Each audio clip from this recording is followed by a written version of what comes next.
Hello everyone, just trying to get comfy, as one does. Before you start your live, it does help if you're feeling comfortable and your chair fits, doesn't it? Ah dear, let's see who we've got in today. Anybody or nobody? Hi Nathan! Hi Nathan! It was a bit late today. I was busy watching Crochet Rocks on her video and I forgot what time it was. Anyway, I've got me crochet. I've gone back to the multicoloured stuff. Oh gosh, gone back to this one. How am I doing? You know what it's like, cold weather, pain, but we don't want to talk about that. We don't want a miserable channel, do we? I hate it when people go on and on and on about their woes. Yeah, the weather is freezing. It's not raining, but it's freezing, and it's windy, and it's cold, and I am fed up, and I want summer. Oh, hi, Suzanne. Thank you. Oh, thanks, Chrissy. Yeah, it's actually more of a turquoise green. I don't know why it's looking very blue on here, but it's the way that my camera changes colours, doesn't it, really? Yeah. Yeah, I'll be so glad when it's spring. I'm so fed up of being cold. I'm not meant for cold weather. I just wasn't meant to be born. I don't know what my parents were thinking of when they were born in England, because they should have been born somewhere sunny. I was born to be raised in the Mediterranean. Yeah, was not born to be raised in England. That's for sure. You know, you think if I'd have been born in England, I would have had thicker skin, wouldn't you? Skin that doesn't feel the cold, like an Eskimo or something like that. But no, I feel the cold, and I'm miserable when it's cold. I'm a grumpy old bat when it's cold. I didn't buy it. I'm not that big-headed. Somebody bought it for me. Oh, dear. I've gone back to crocheting me. Hi, Christine. Gone back to crocheting my coat of many colours. Don't worry, I won't start singing. Oh, dear. I don't know whether I'll have enough yarn to finish it with all the different colours. It could have different coloured sleeves. It could have single-coloured sleeves. It could have anything. Hi, Yolanda. How is everybody today, apart from being cold and miserable and wet and whatever? Let's all have a grump about the weather, unless you're living somewhere warm, of course. Hi, Amanda. And if you're living somewhere warm, we are so jealous. Yeah. We will just come and scratch your eyes out if you're living somewhere warm. Because I am so fed up of being cold. My niece has just come back from London, and she said everybody's wandering around in T-shirts in London. It's that warm. And I'm like, oh my goodness. I'm going to rename Fleetwood as the Windy City. I know you've got a windy city in America, but we've got ours here, and it's here. It's windy. Yeah. People have said to me, why don't you take your crocheting up on the seafront, and then you could take some videos up there and sell your crochet, because it would look nice against the background of the sea. A, the sea is not blue or green, it's mud brown, which is not very thrilling, and B, it's blowing a gale, so anything I was wearing would be down in Blackpool by now. It's damp and grey in Massachusetts. You're expecting a snowstorm. Oh, you're feeling worse than us then. And Val, you had shirt sleeves on in Turkey. Yeah, my niece has just come back from London, and she said everybody was wearing T-shirts, and yet we're freezing up here. Well, I am anyway. But you know me. I feel the cold. I feel the cold even on a warm day. My blood does not run hot. I'm not a hot-blooded Latin. I'm a cold-blooded English woman who feels the cold. Can we all go back to Torquay, Val? Can you arrange it? Knit club in Torquay. Oh, dearie me. That's what I want. Knit club in Torquay. I'd really like to be in Brighton or Glastonbury or somewhere that's a bit arty. I was going to say arty-farty, but you can't say things like that, can you? I am fed up of being in a cultural desert and freezing. No doubt if it was sunny, I would feel completely different, you know. If I could sit on the seafront and crochet and look at the blue sea. But we've had another sewage outage, which is not very good, so we can't even take dogs on the beach at the moment. Otherwise, they all get E. coli. I don't know what the sewage people are doing around here with our water money, because they're not actually looking after us, are they? If we can have so many sewage outage, then you know, nobody can go and, you know, go in the water. You can't go in. Oh God. Val will have to put off our cold water swimming this week because we don't want to get E. coli, do we? Yes. We're talking about the knit club. Our 92-year-old lady is coming home from hospital, the one who broke her hip. I tell you, she's got more life in her than I've got in me. Whoa-wee. So maybe we'll see her at knit club one day. One day soon. Yeah, I'm still knitting. No, I'm not knitting. I'm still crocheting this. But I'm running out of the brighter colours.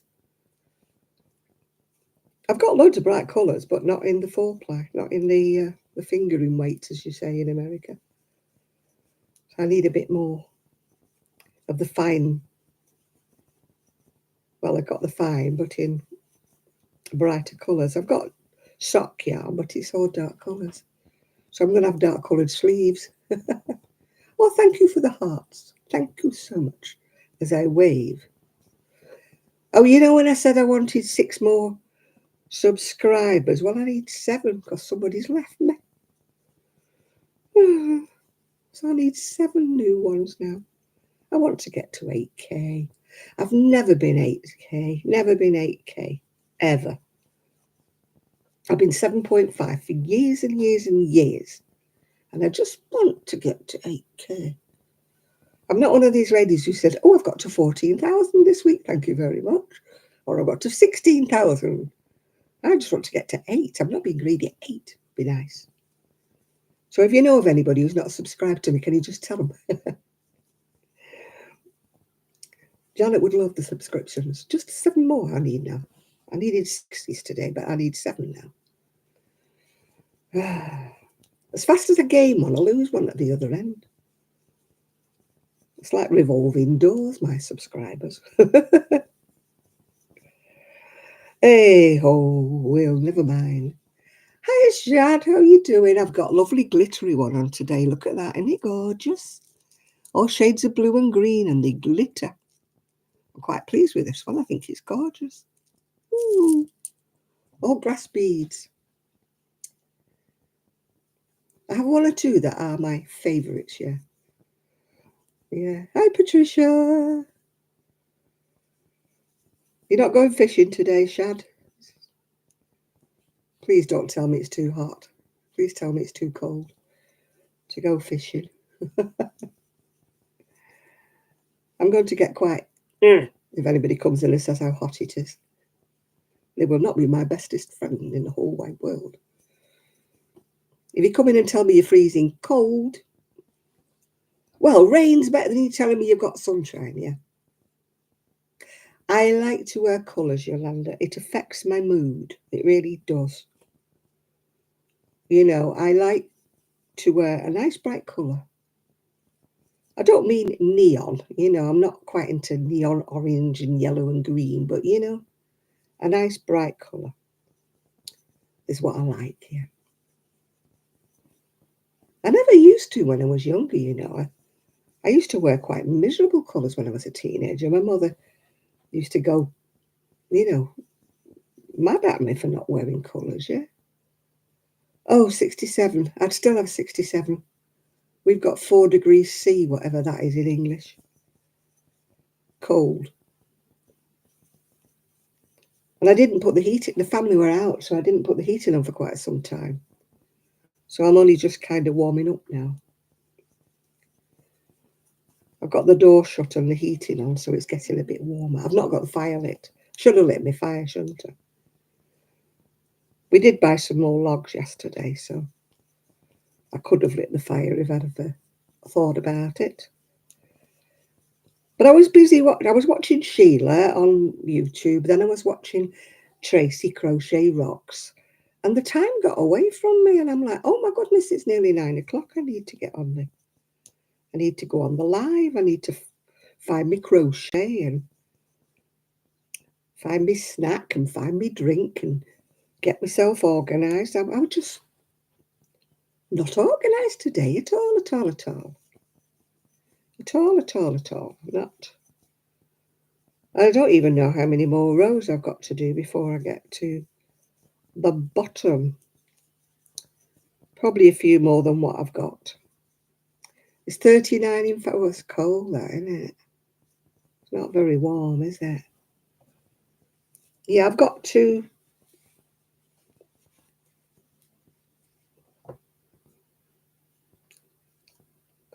I'm up late. Oh, I was late up. Oh, was I late up today? It was 1:30. They'd all gone out and it was quiet. And I was asleep. Hi, Katie. I was a sleepy. Take 2 painkillers and that's me gone. I either don't take painkillers and I'm up all night, or I take painkillers and I'm zonked. What I should do is actually take my painkillers a bit earlier. So I'll go to sleep the minute I get in bed. Then I've got a chance of getting up while it's still morning, yeah? But no. Now this is where I'm up to. I'm using old oddments up. I'm down to here. I don't know quite how much longer I've got to go because that's the armhole. But the armhole looks a bit deep to me, actually. I'm going to have to shorten that, I think. I don't like wide arms. Besides which, it takes too much wool if you've got wide arms. So I need to do a bit more. But I'm running out of the brighter colours for the sleeves now. So I'm going to have completely dark coloured sleeves, I think, by the way this is running. Never mind, it will be unusual, won't it? It will be unique. Unique it'll be. Unique. So how did you enjoy Torquay, Val? Did you enjoy it? All I can think of with Torquay is Faulty Towers. The wind is going whoop, whoop, down my ceiling. No, down the fire. Yeah. Yeah, they made Faulty Towers in Torquay, didn't they? I like Torquay. I haven't been for many years. But it's nice. Do they still have all the palm trees there? All the palm trees. I must get out more. I must start going somewhere. Going places, as they say. I'm quite boring. I never go anywhere. Never go anywhere. I don't blame you, Val, for going while you can. My mum and dad didn't go while they could, and then they left it too late, and then they couldn't, if you know what I mean. Because my mum couldn't walk, and my dad went a bit... well, he had Alzheimer's, bless him. So, you know, it wouldn't have been fun to take him anywhere. Right, what colour shall I have? I'm using a bit of this cotton up that I got. Hi, Ethan, how are you? Sorry if I'm doing this, but my nose is a bit runny, and I'm going to have a bright red beak, aren't I, in a minute? What colour shall I do next? I've done green. Oh, yeah, thumbs up, please, please, please. There's only 15 thumbs up, and I've got 32 people in the room. I'm thumbsing up for you. Thumbsing up. Shall I have red or shall I have a turquoise? I can't have green. I've just had green. Oh, thank you. They were a gift from my son many years ago. He doesn't like them, but I do. Quite why he bought them for me when he doesn't like them, I don't know. But he doesn't like them. But I I was watching Crochet Rock. She's got like a bulb lamp thing that changes colours, like a kind of a mood light or something. Yeah, I'm using these little balls of cotton. I bought them thinking I was going to crochet something. Miguel's in hospital. I've not heard from Miguel for donkey's years.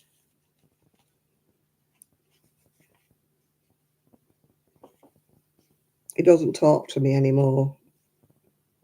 I can't find the end of my bobbin.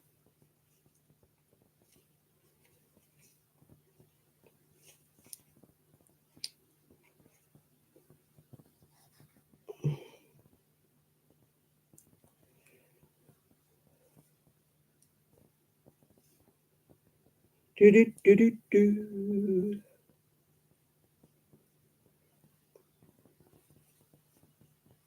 Right, I'm going to do red now.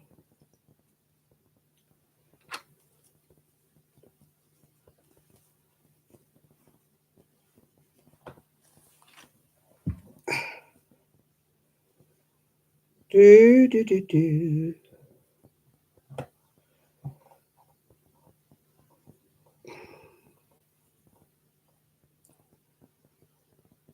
Right, so how is everybody? What are you all making tonight? What are you all doing? Have you all had your tea? Are you making your tea? I had sausage and mash for my tea. Sausages. I wasn't very keen on them though. Should have married a oh, I know, I should have married anybody but the one I did. But that's by the by. It was his birthday yesterday. He was 79 yesterday. The old bit, yeah, well, I won't say. I hope he enjoyed his birthday. I'll be magnanimous about him. Yeah. You had pancake and a cup of tea, and you're having a mixed berry cheesecake. Oh my goodness! I'm trying not to eat naughty things because I've put £3 on. I think I mentioned. So I'm not a happy bunny. Oh my goodness, Yolanda, are you all right in the head? You're making a freeform motif with a 1.7. Oh. Little hooks give me the quivers. I don't mind a smallish hook, sort of like a 3mm or a 250 if I have to. But 1.65 and probably skinny thread like this stuff. This is why I'm using it up, because this is skinny. I ordered it some cotton from that place we won't talk about, you know, that Chinese place that everybody advertises. And when it arrived, it's a pile of, yeah. So I'm just using it up. It wasn't what I thought it was. I thought I was going to get bigger balls of cotton, instead of which I get little balls of cotton with about 2 yards on each one. So I'm using them up, yeah. I thought at least it was going to be 4-ply or fingering or something. I didn't think it was going to be spider thin. So I'm crocheting it along with something else to make it thick enough, because there was no way I will crochet it. An Irish colour. Do you ever watch that lady that does all the vintage crocheting? She picks patterns from the Victorian times and crochets them. I don't know what I think she's called Vintage Crochet. She's on YouTube anyway. I watch her sometimes. I like it when her son sets her, he gives her a pattern without the picture, and she has to make it. And so she doesn't really know what she's making until she's finished. Yeah. Yeah, I've got a book with a lot of the patterns that she's used in, actually. Never made anything from it, of course, but yeah, I like watching things like that. Wouldn't do them, but I like watching them, yeah. And I have watched that lady who's, you know, the book I've just bought. Somebody said to me, oh, she has a channel. I have watched her on her channel, yeah. I didn't realise it was the same lady who'd done this book, this Tunisian book I've just bought. But apparently she is very good at teaching you the basic stitches. I'm just sort of like a little disappointed with the kind of garment. Well, there's no garments really, just shawls and things in it. There's one cardigan, but it's done in chunky. And if you know Tunisian, Tunisian comes up very, very thick Tunisian. So you really wouldn't want to do it in chunky, would you? Because it'd be like cardboard, wouldn't it? Be standing up on its own. You're making a V-neck sweater using, I never know what to call her, T Diddy, I keep calling her. It's TCD DIY, isn't it? I always want to call her T Diddy. I do watch her from time to time, yeah, the T Diddy lady. Yeah. Yeah, I'm looking for a basic Tunisian, but a lot of them are top down. And I'm not up to that. I'm not up to doing the increases, for raglans. When you're starting off, you're not up to that, are you? You want basic, but you don't want a washcloth. I only crochet wearables, if you're with me. I don't crochet things to stick around the house that nobody will use. Yeah, I want to try tapestry as well. That's on my list of things to do. I want something with like a tapestry. I watch patterns from a lady called Dream Shop. I think she's called the Dream Shop. She's on Etsy. But she does all of her garments in very, very thick, yarn, which is why I don't want to buy her patterns. It's not that I don't want to buy them, but I don't want to crochet it. She has a cardigan that I really like. It's got a big, like a flower motif on either bosom, and then it's got stripes down the sleeves. But the only reason why I won't buy it is, well, two reasons. One is it's £8. And the second one is I don't want anything that thick. Because I'm a chunky lady and I don't think chunky crochet does me any favours, you know what I mean? I want to try to give the illusion of being slimmer, not to give the illusion of being a chunky monkey. But, I need to find, if anybody knows, any sort of cheap or free, the graphs, for doing the tapestry crochet. Yeah. I can find sweaters that look like they're wintry, like icicle type sweaters and things with Christmassy Fair Isle on. I'm after more like a flower. There was another lady on there. She's called Mom's Crochet or Mom's Crochet Sweaters. She does another one that's got all these flowers on it. And there's a lady that I watch. Oh gosh, she's only a young one, and she does all these sweaters with all great things on. But again, she uses very, very thick yarn, and I don't want things that thick. Yeah. Hiya, Lizzie. Hiya, Chris. So I would like, the graphs or whatever for flowers or something like that. Yeah. I can't think of her name now. I do watch her all the time. I wish I could remember people's names on YouTube that I watch.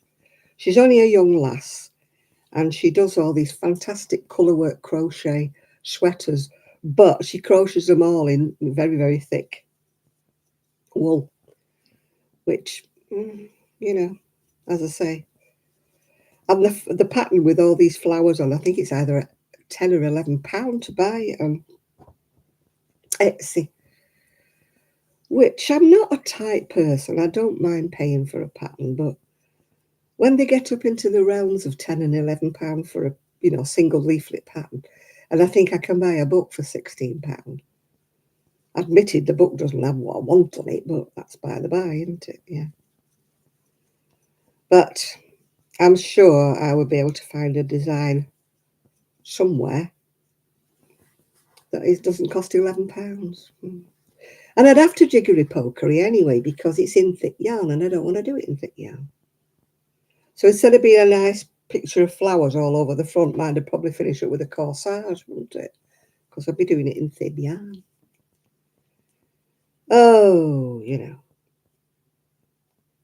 I just wish more US pattern designers would use 3-weight instead of 4-weight or 5-weight.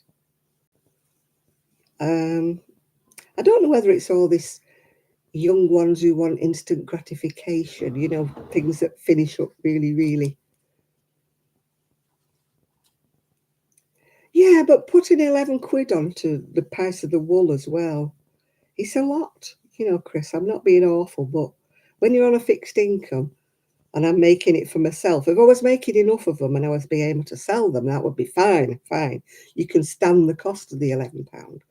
But when it's just making myself one sweater and I'm adding £11 to the cost of the wool, it's like, do I really want it that much? Yeah. Oh, in the good old days when I used to crochet and sell things, I didn't mind really, you know, paying for magazines and books and things. But now I'm watching my pennies a bit more. It's like, gotta watch my pennies a bit. Gotta be more careful, you know, with what I spend my money on. I've never been like this. But as they say, you have to cut your cloth according to your means, and it's no good whinging about it. You just get on with it, don't you? Yeah. I don't like these woe is me, you know. Oh, woe is me. I wish I could afford this. I wish I could afford that. Beg, beg, beg. No, not me. Not me. No, I don't ask for things. One lady asked for a sewing machine on one of the videos I was watching, and somebody bought her one. I couldn't live with myself, yeah. Well, I did, but that was a present, wasn't it, Val? Yeah. But no, I didn't. Well, I did in a way buy the, yeah, buy the pattern, yeah. But I've been asked if I will make one for other people. Now, I'm not saying I wouldn't, but would they want to pay about £50 for the set? Because it cost me over £30 just for the wool. And I don't think that they would. They don't realise how much it costs to do that hood. Well, wouldn't be that much to do just the hood, but the hood and the cowl, it would be that, yeah. Charts and tapestry patterns, yeah. Yeah, 4 weight, it's a bit heavy. It actually sort of amazes me why 4 weight is so popular in America, when a lot of America is a lot warmer than we are. A lot of your states are kind of warmer, you know, especially the ones down south or the ones like California. And yeah, somebody asked for a sewing machine and they actually got one, bought them. I, oh, I could not live with myself if I asked for anything like that. I couldn't. I think, oh, I would think it's so cheeky, you know. I can't even bring myself to do Patreon or Patreon. Everybody keeps saying, oh, you should do. I can't even bring myself to do that. I just can't. I'm a fool to myself, I know, yeah. No, I mean, I wouldn't mind asking anybody to get me something small, but I would be prepared to pay. You know, when I asked you to look for a crochet hook for me that time, Lizzie, I would have been quite prepared to pay you for the cost of the crochet hook and the cost of the postage. I would never ask anybody to get me something for free or anything like that. I mean, when my friend went to America and she said, do you want any yarn? And I went, yes, but I will pay you. I don't want a gift. I don't want you to bring me something, back for nothing. I don't want, yeah. I mean, I did, she said, which wool do you like? And I did like Karen, and she did bring me some back. But I would perfectly prepared to pay everything, for it. I did not want anybody to give me anything. I've been very, very lucky in the past, and people have sent me, bags or parcels of yarn from America, which I was very, very grateful for. But I would never, ever ask, because the postage now is so expensive. And everybody's on a budget. I don't expect anybody to fork out anything for me, you know.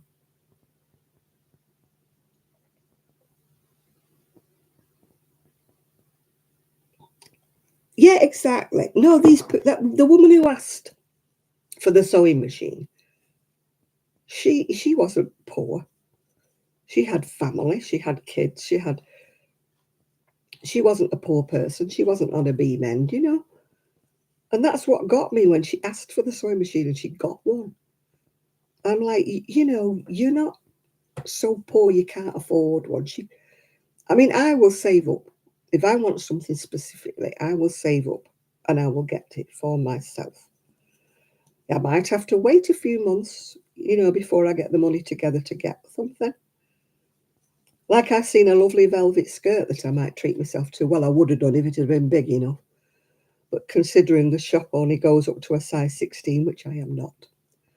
If it had been 18, 20, I would have chanced it because it was elasticated waist.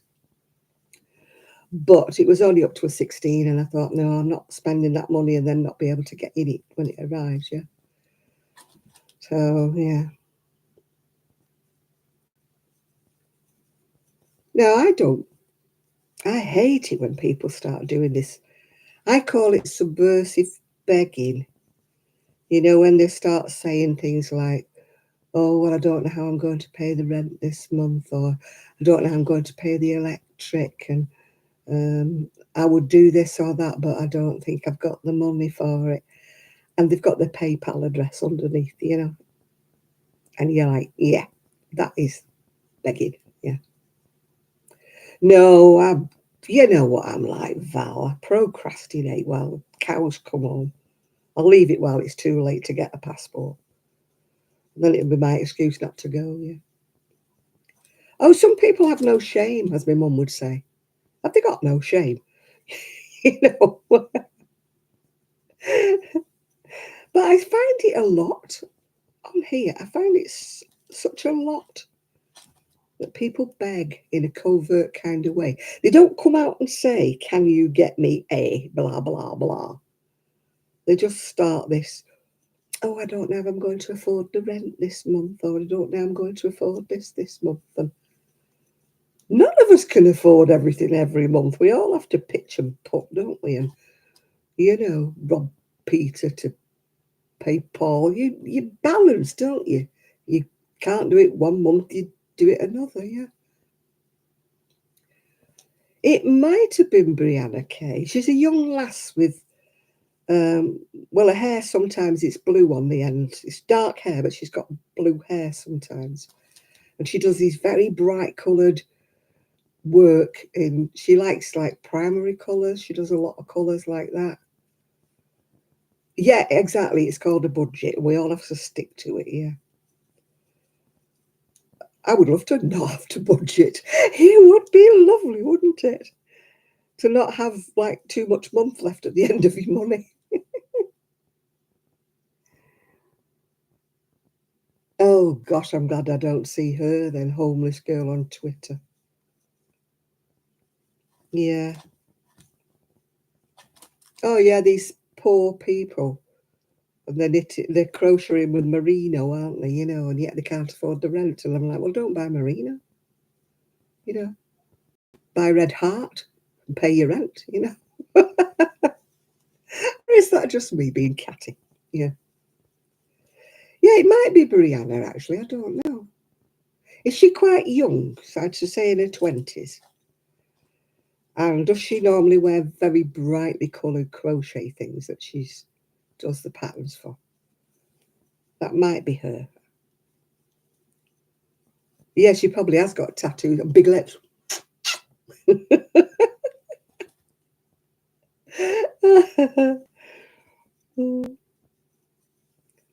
Oh, we're having a catty night tonight, aren't we?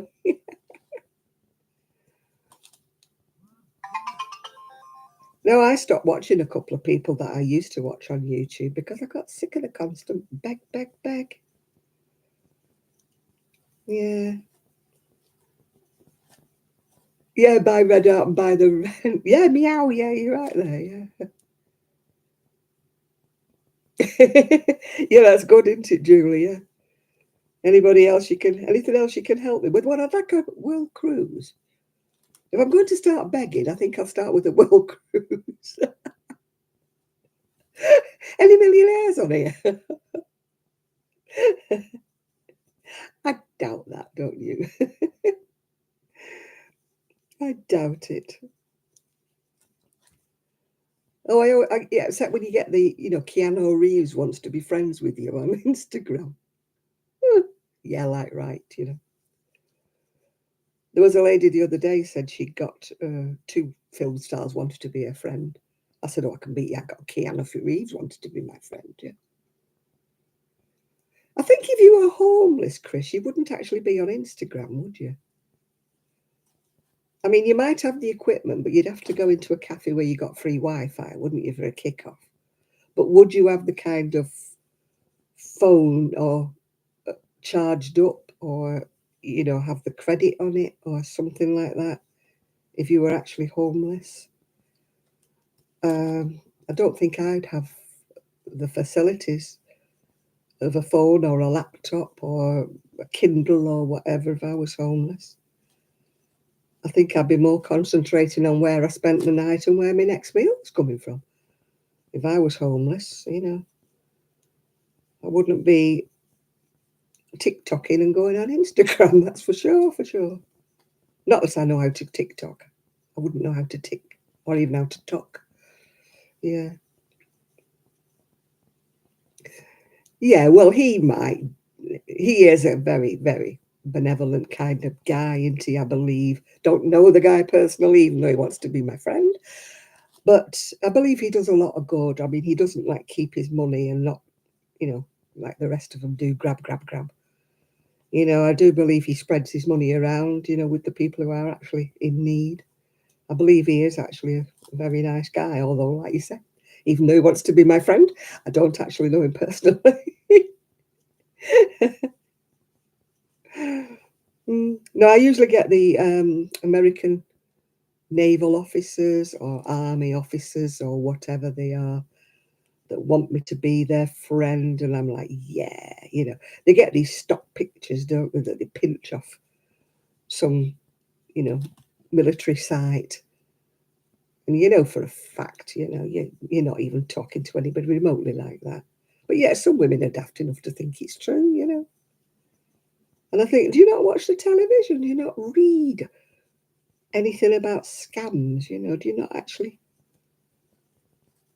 read anything? I mean, the only thing I ever got scammed out of was a pair of boots. It was a Facebook advert that I thought was genuine, dumb. Paid for these boots, but of course never got them. And this advert kept appearing and appearing on Facebook under different names and guises with the same boots. Yeah, yeah, and they're always, single and gorgeous looking, and sometimes they're surgeons, aren't they, or whatever. I mean, you know full well they're not. There must be, some web page that they can go and get all these photographs from, and like some dumb women actually believe that, this, and then they start with this tale, don't they? I want to get my brother over from my brother's ill in hospital. Yeah, right, yeah. Ta-ra.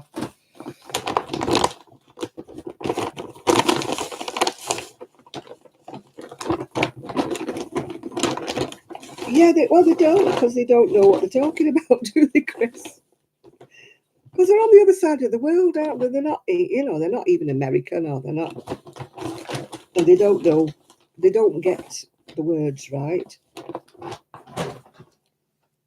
It's like when I got somebody said I owed this money to the Inland Revenue, and I said, well, get it right.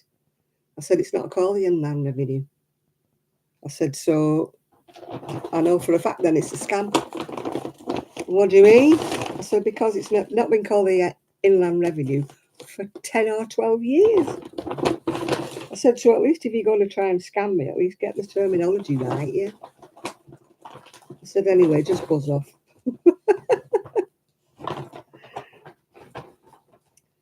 Or you get the, hello, mum, I've lost my phone. Can you send me some money? And I'm like, well, that's very funny. I said, I've only got one son and he's sitting at the side of me. They very soon go, don't they? Yeah. Can you ring me on this new number or something like that? And I'm like, no, can't ring you on this new number.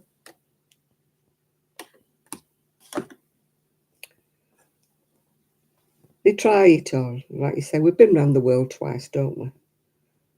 I don't understand how they manage to fool people because, there's so many things on telly and on Facebook and on everywhere saying don't fall for this because it's all a scam. I would not buy anything off a Facebook advert anymore. I would, if I liked something, I would look for it on another, somewhere like Amazon or something.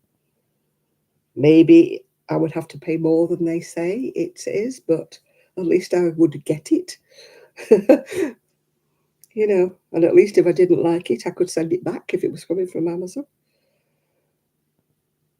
You've I got bitten many, many years ago. It was this pair of boots, but ever since then, I will not buy anything from a Facebook advert. I don't know why they bother advertising on Facebook but they must get some idiot that sends away for stuff. And then there's always these fake things underneath saying, "Oh, I got it from you. I bought it from you," and it's absolutely wonderful. And you're thinking, yep, all fake reviews. Nobody ever gets anything. You just don't. But hey, yeah, I want to get this finished now. I'm fed up with it now.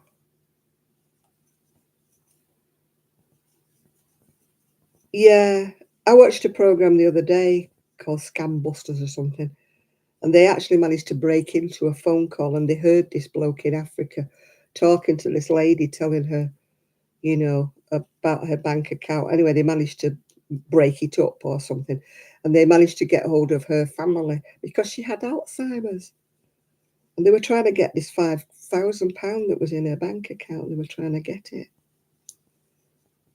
And they were telling her she had to do this and that and the other. And this is the problem, you see. The elderly, they trust people. They're not like me. I mean, I work with somebody. I didn't work in fraud, but I worked with fraud when I worked at the job centre. So, I'm immediately suspicious of anybody that says anything to me. It's a wrong thing to do. I don't trust anybody really, and it's awful, isn't it? But if I don't know them personally, I don't trust them. Somebody comes on and phones me and says something. Oh, I had one the other day.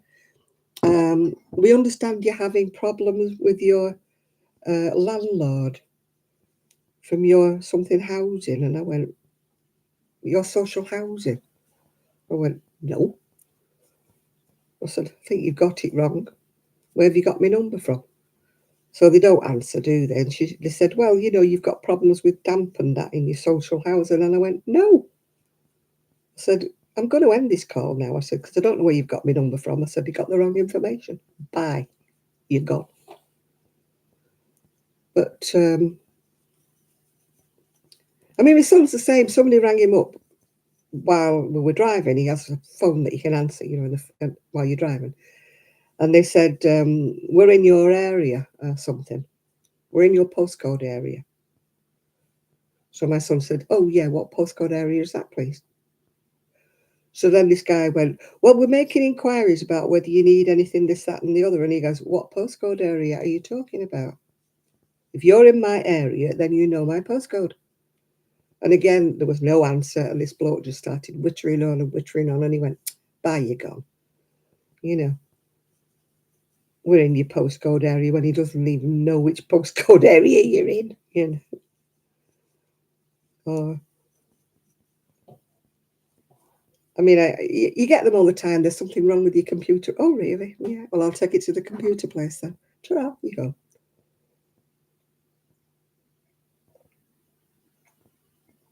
But you don't need. Oh, yeah. There's been a fraudulent activity on your credit card. Really? That's amazing because I don't have one. You are? I do, but I don't. Yeah, I always say I don't have one. There's fraudulent activity. Or somebody has charged something to your Amazon account. Yeah. And I'm going, no, they haven't. And he's going, oh, yeah, they have. No, they haven't. Yeah.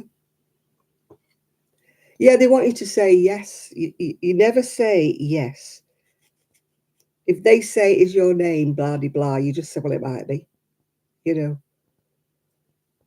Oh, gosh, I've got so many long lost relatives in Africa, you would be amazed how many people are called Carruthers in Africa that die without a will. Yeah, you'd be amazed how many people there are.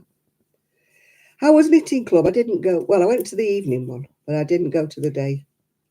The weather's been so atrocious, Lizzie. I am not venturing out in my scooter, getting drenched to the skin. I like my knitting clubs, but I don't like them that much. I went to the local one because that was only around the corner. And it did start raining on the way back, but I was on my way back. I don't mind getting wet on the way back. I just don't like getting wet on the way there. Because then you're sitting there in a cold, wet, whatever. I tell you, I'm not meant for this climate. I'm meant for warmer country. Just not meant to live in Fleetwood.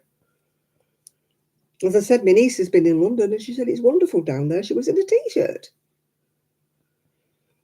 So how come, England's not that big. It is not that large. So how come it's freezing up here when it's nice other places? All this heat wave we supposedly had last year, everybody's, oh my God, it's so hot. Where? Never reached here. Never reached up to Fleetwood, this heat wave. I tell you, the first person who says I'm too hot is going to get... When they go, oh, it's too warm for me. The first person who says that to me, they're off my friends list. I was going to say off the Christmas card list, but I don't have one. I don't have any Christmas cards. I don't do them anymore. Waste of breath.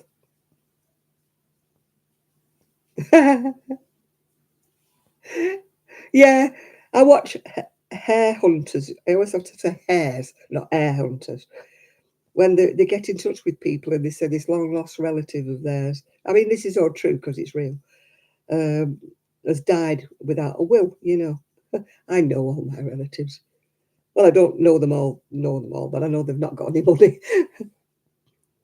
Or if they have got any money, they leave it to their sons or their daughters. Yeah, they don't leave it to random cousins, along the way. So I know that there's nobody in my family got any money as such. Or if they do, they don't have any money to leave me. They've all got sons, daughters, grandchildren, where they leave their money to. And if anybody's looking for any money from me, tough bunnies, it's in this. This is my money. This house. This is all I've got. I've got nothing tucked away in a sock anywhere. Nothing under the mattress. The only bit of money, the only bit of money I have is tied up in the wool in the shed. That's the only bit of money I have, and that's sort of like equity, whatever you want to call it. I'm rich in assets, is it, and poor in money? Is that the way you say it? Asset rich, money poor. Yeah. Yeah. Until the UK gets its act together and, gives us pensioners something to live off. These people who make the decisions about our pensions, they're all politicians and they're not living off anything. They probably spend more in a day than I get in a week. And they're the ones who are making decisions on how much the pension should be. I'd like to see them live off it. I think they did that one time. They gave this politician, and he said, oh yeah, I could quite easily live off this. But he wasn't paying rent, he wasn't paying electric, he wasn't buying clothes. He was just buying his food and daily things with this pension. And he's going, oh yeah, it's quite easy to live on this. And I'm like, no, it's not. No, it's not. What happens if your washing machine breaks down? Or what happens if you need a new carpet? Or you need a new 3-piece suite? You look at any pensioners, I mean, a friend of mine, when she was coming up to retirement age, when she was still working, She bought new carpet for her house. She bought a new three-piece suite. She bought a new washing machine, a new everything. And I went, what are you doing that for? And she goes, she bought a new bed. Then she bought some new bedding and new towels and everything. And she said, because I know I can't buy it all when I'm on my pension. So she said, I reckon if I get a new carpet and a new three-piece suite, it'll last me for another few years, you know. And I thought, that's probably a good idea, yeah. Yeah, put them all in a council house with a pension, yeah. With no furniture. So they've got to buy a carpet, a three-piece suite, a new cooker, fridge. Not that they've got anything to put in the fridge, but you know what I mean. Yeah, I think it's laughable. I mean, they, like you say, they get expenses, the daily expenses. They probably get their meals paid for them in the Houses of Parliament, don't they? They get a wine allowance or they get it cheap in the bar, don't they? They don't live off, you know, it's like how the other half live, isn't it? You know, it's just, when you think majority of us pensioners were the workers, a lot of today's kids and that, they don't work, do they? So they're not paying into the system where we did. My age group, by and large, were the workers of this country. They didn't be out of work. They didn't be on the dole. They were workers. So they were paying into all the system. And we were promised that we would be looked after in our old age. And, you know, it's all, like you say, a load of lies.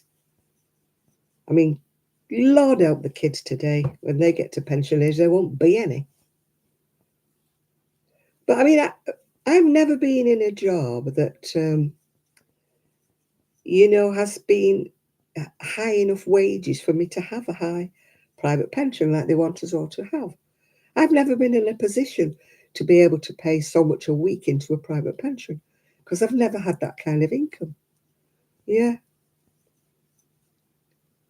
Well, you can't get on a housing ladder these days. It's very, very difficult to even get a place to rent. I mean, the rents for private landlords are so astronomical. And if you're on a benefit, they won't pay. They'll only pay a certain amount of money, and you have to put the rest to it out of your money. Yeah.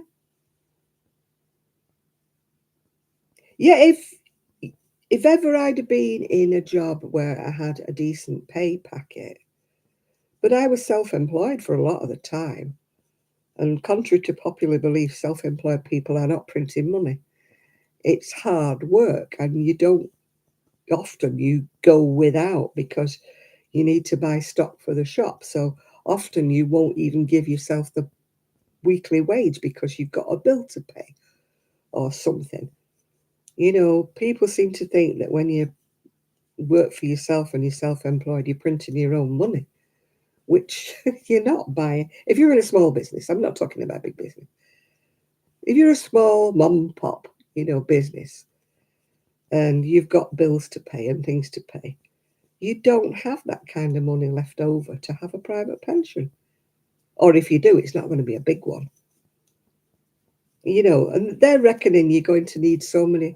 I think with some idiot said you need £1,000 a week to live properly. And I'm like, well, why are you giving me £160 then, you know?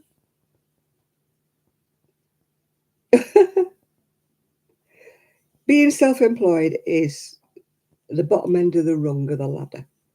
You're a second-class citizen if you're self-employed when it comes to... I got told my self-employment stamps counted for nothing when I got time for pension. Yeah. It's always been the same and it always will be. The rich get richer and the poor get poorer, don't they? We've always going to have the levels, aren't we? You know, where you're at one level or you're at another. Sadly, I will never be at any higher level than I'm already at. I'm too old now to get a job. I don't earn any money. You know, I'm reliant on kind of the state, really. And if they suddenly decide they're not going to pay, well, you know, guess who'll be homeless? They don't seem to have the workhouses anymore, do they? But I mean, for example, for myself, yeah, you are the last person paid when you're self-employed. You have to pay your staff. I mean, for example, when I got rid of my business, I didn't go bankrupt. I made sure when I sold the business, I paid everybody off that I owed. I paid all the wool companies off that I owed. I paid my staff redundancy money. I didn't get redundancy money because there was nothing left for me. You know, yeah, if you're lucky enough. I mean, at one time, if you had a decent job, you were in a job for life. I mean, at one time they said if you worked for the Department of Works and Pensions, it was a job for life. It was a cushy number. I knew people that were working with me that had been in there from being 17, and they were guaranteed a really nice, cushy pension at the end of it. But those days, sadly, are gone. They make people redundant now for the drop of a hat. You know, everybody's going computerized and they need less people, they need less workers. Oh, it's all computerized now, it's all this now. You know, the actual man, the actual person's not longer wanted anymore. So, you know, a job for life now is I mean, a lot of big companies were like that. If you work for, there was a place called Avro, AV Row, that made aircrafts and that in Chadderton. And you started off as an apprentice and it was a job for life. You stayed at Avro's unless you left voluntarily. You stayed at Avro's until you retired at 60, 65. And it was a job for life and you had a wonderful pension. All that stopped. It got took over by somebody else or other and they just made a whole lot of people redundant, gone. End of story, you know.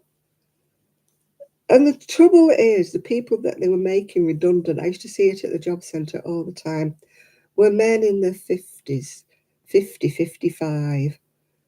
Hiya, T. Hiya, Tracy. I was just watching you before. But there were men in their 50s and 55, and you knew they were going to find it very hard to get another job, you know, at that time of life. Yeah. Yeah, I was nearly late for my life because I was watching you, Tracy. I was watching your program, and then I suddenly thought, oh,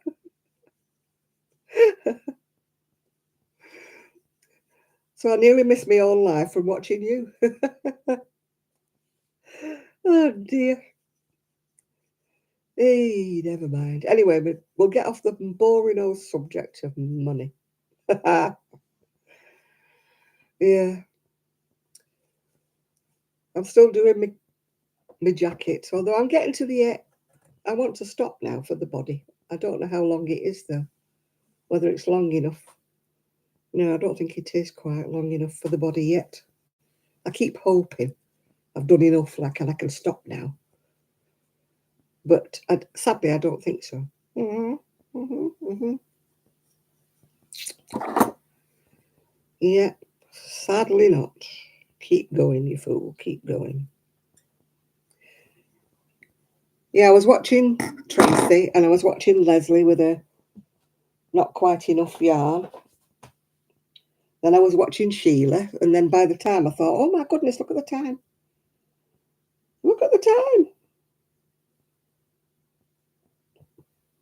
So I nearly missed my own live, yeah.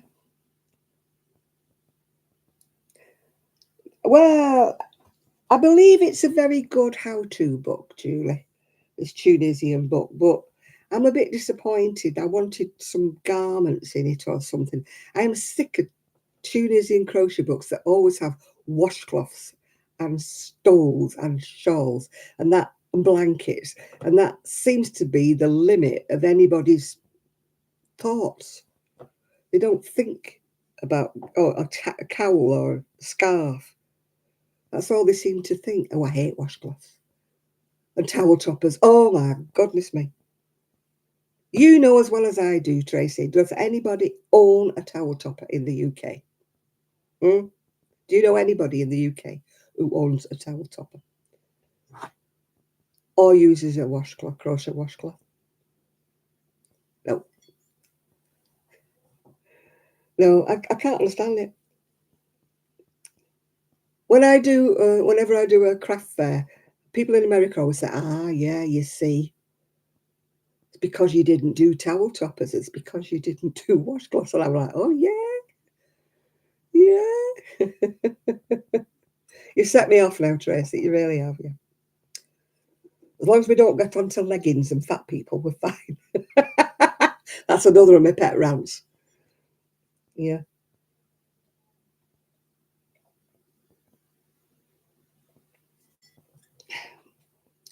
Unless you're youthful and you've got a pert bum.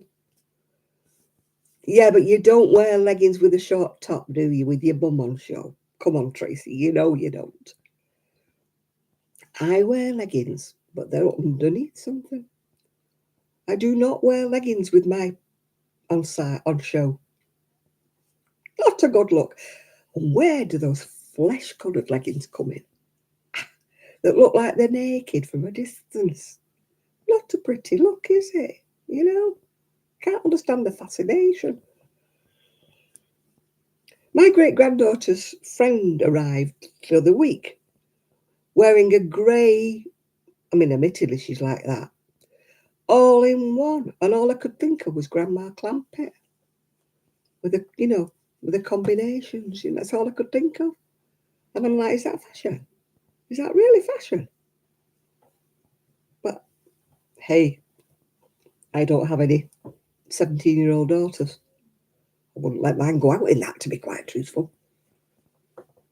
You know, they might as well go out naked, mightn't they? They might as well go out with nothing on. Because everything is on view. No mystery. Yeah. There wasn't one pair of leggings with a short top in the whole of Madrid. No. Yeah.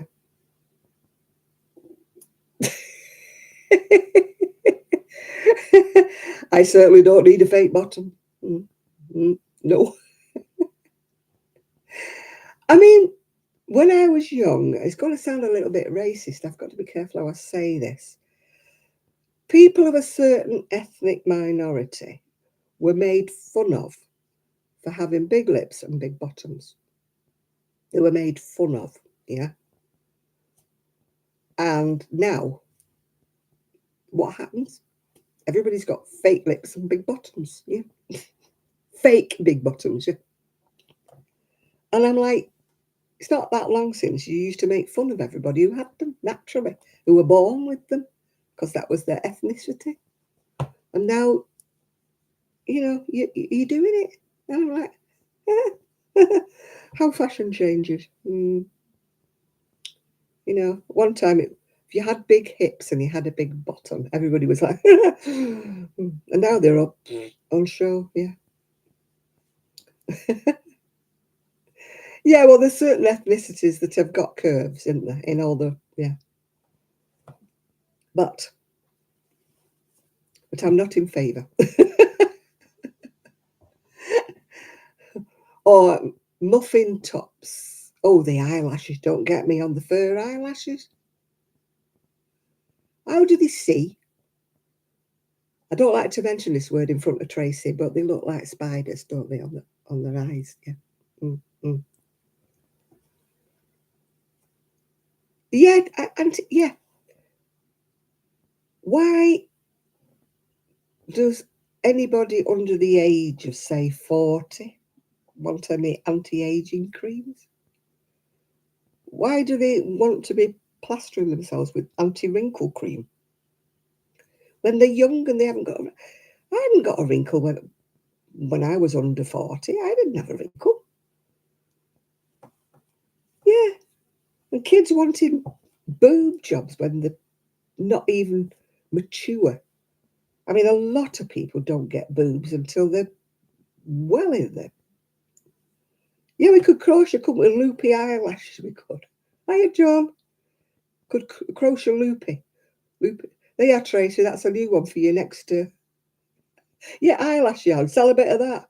You could sell it in little lengths. Cut your eyelash yarn up in little lengths and give them a pot of glue and say, here, the latest trend. Or your leftover eyelash yarn. Oh, I was watching a lovely lady.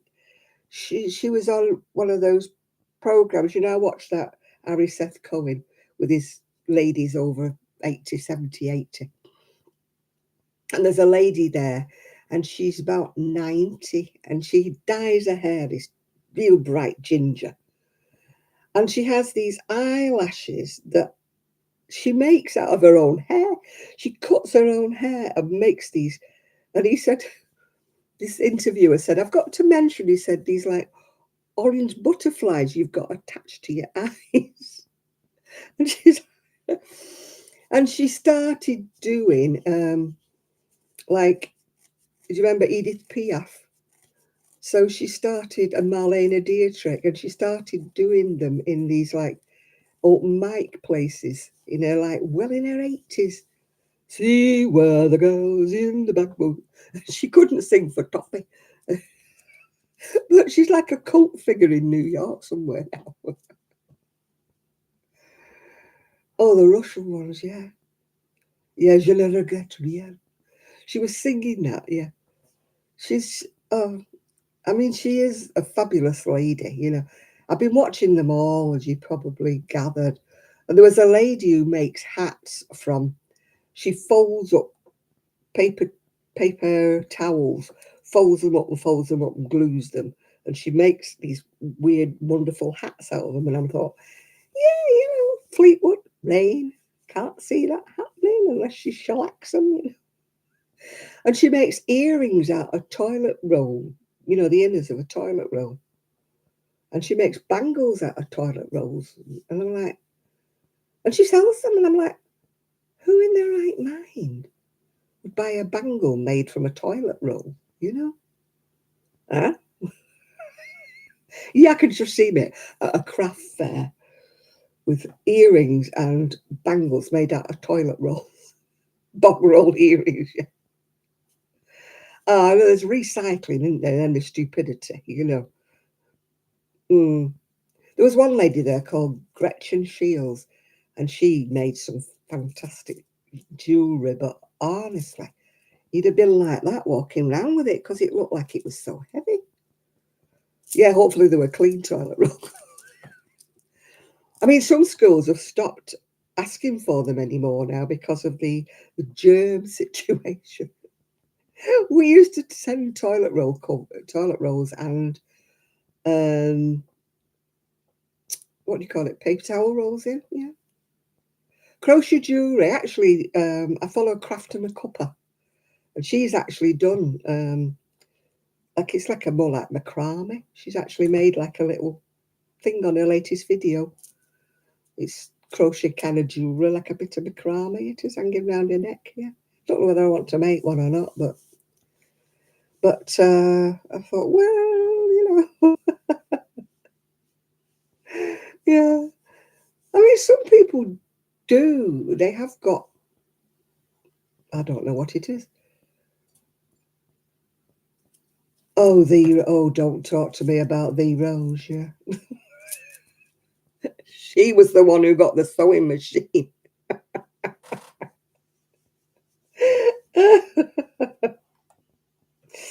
Oh dear, yeah. We had to boot her off here actually. Yeah, she begged for a sewing machine and got one. Hmm.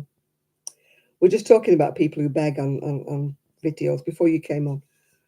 She was the one who asked for a sewing machine and got one. Somebody bought it. More modern sense jumps to my mind, but there we go. And I don't think she's ever used it. Yeah.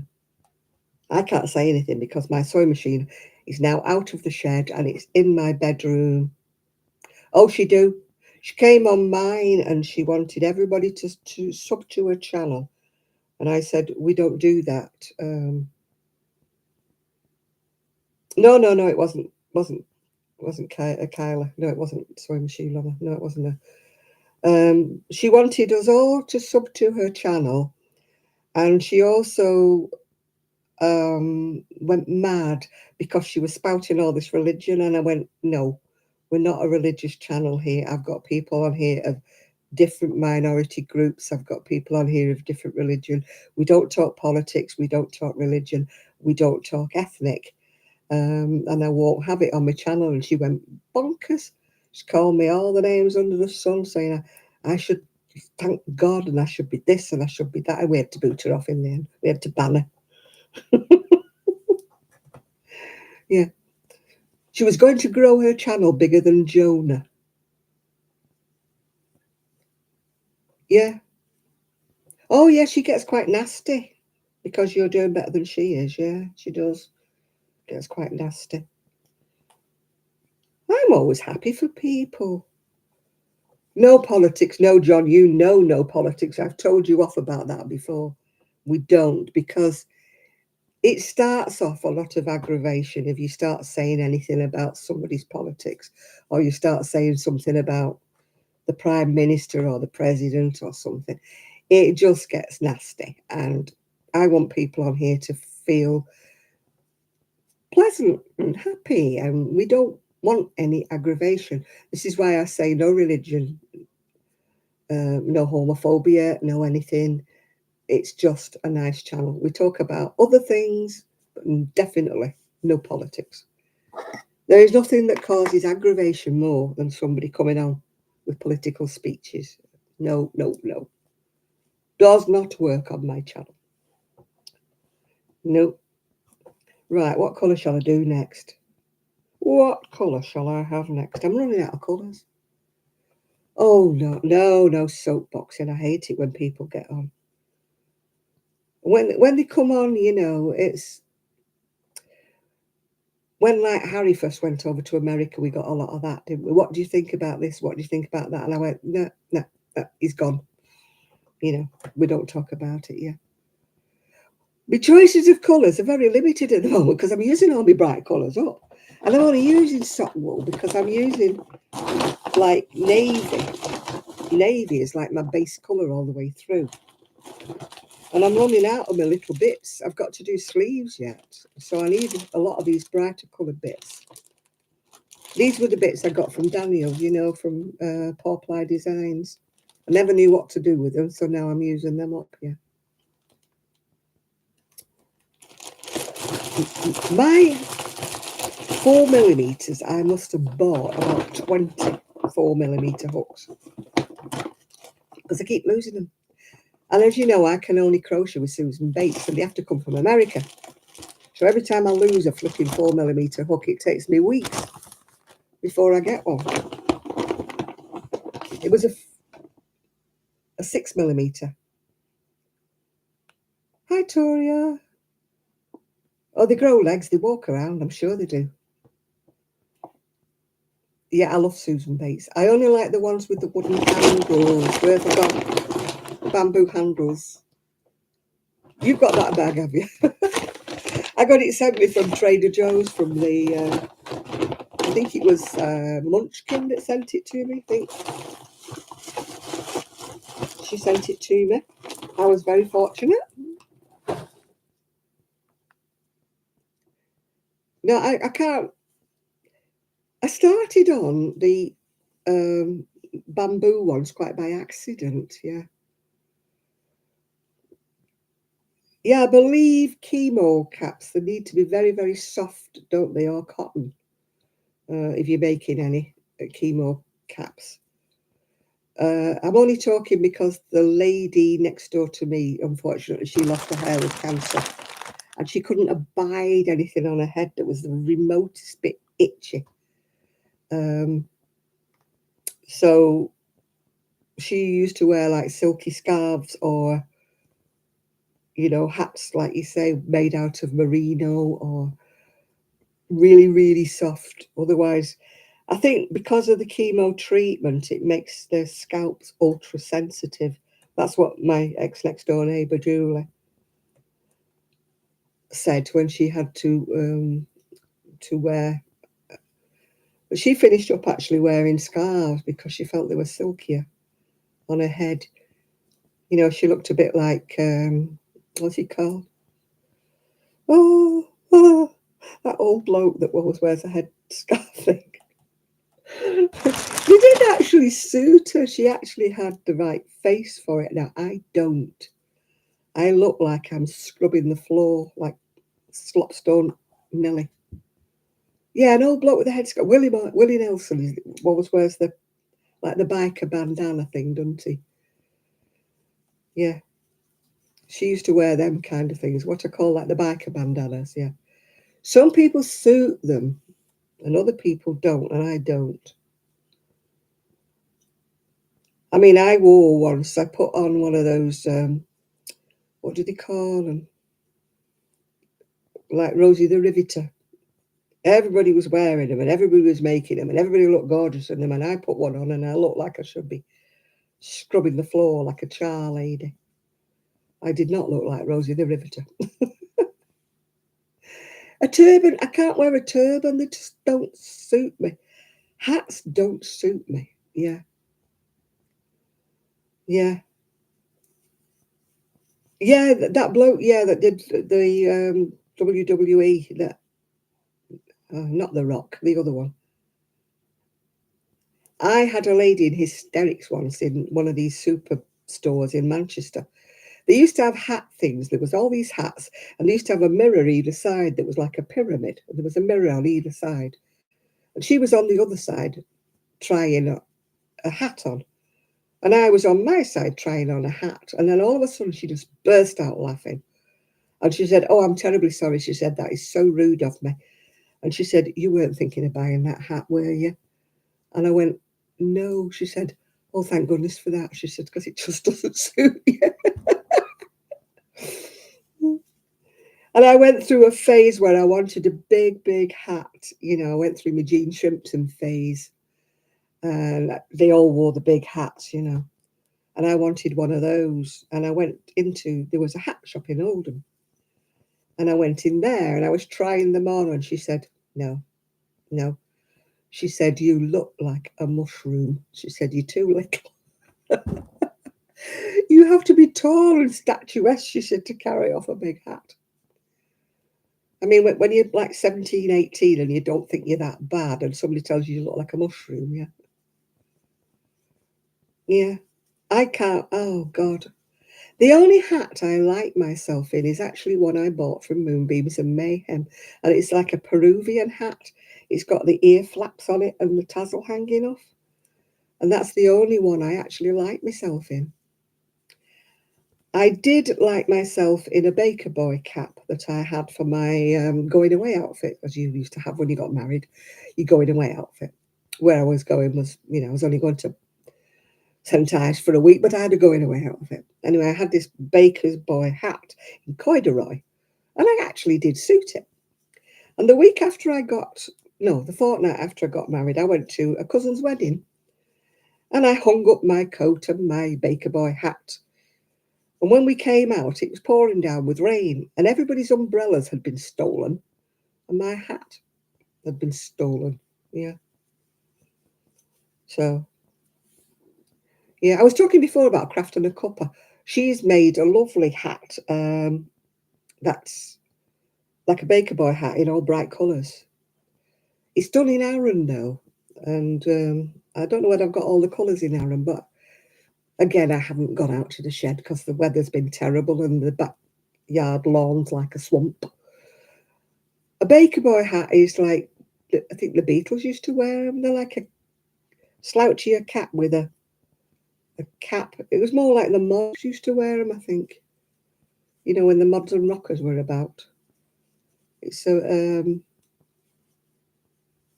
not like a beret, is it? It's like a with a cap with a. It's kind of like a beret, but it's got a stiff peak, stiff beat, whatever it's called. Yeah. Um,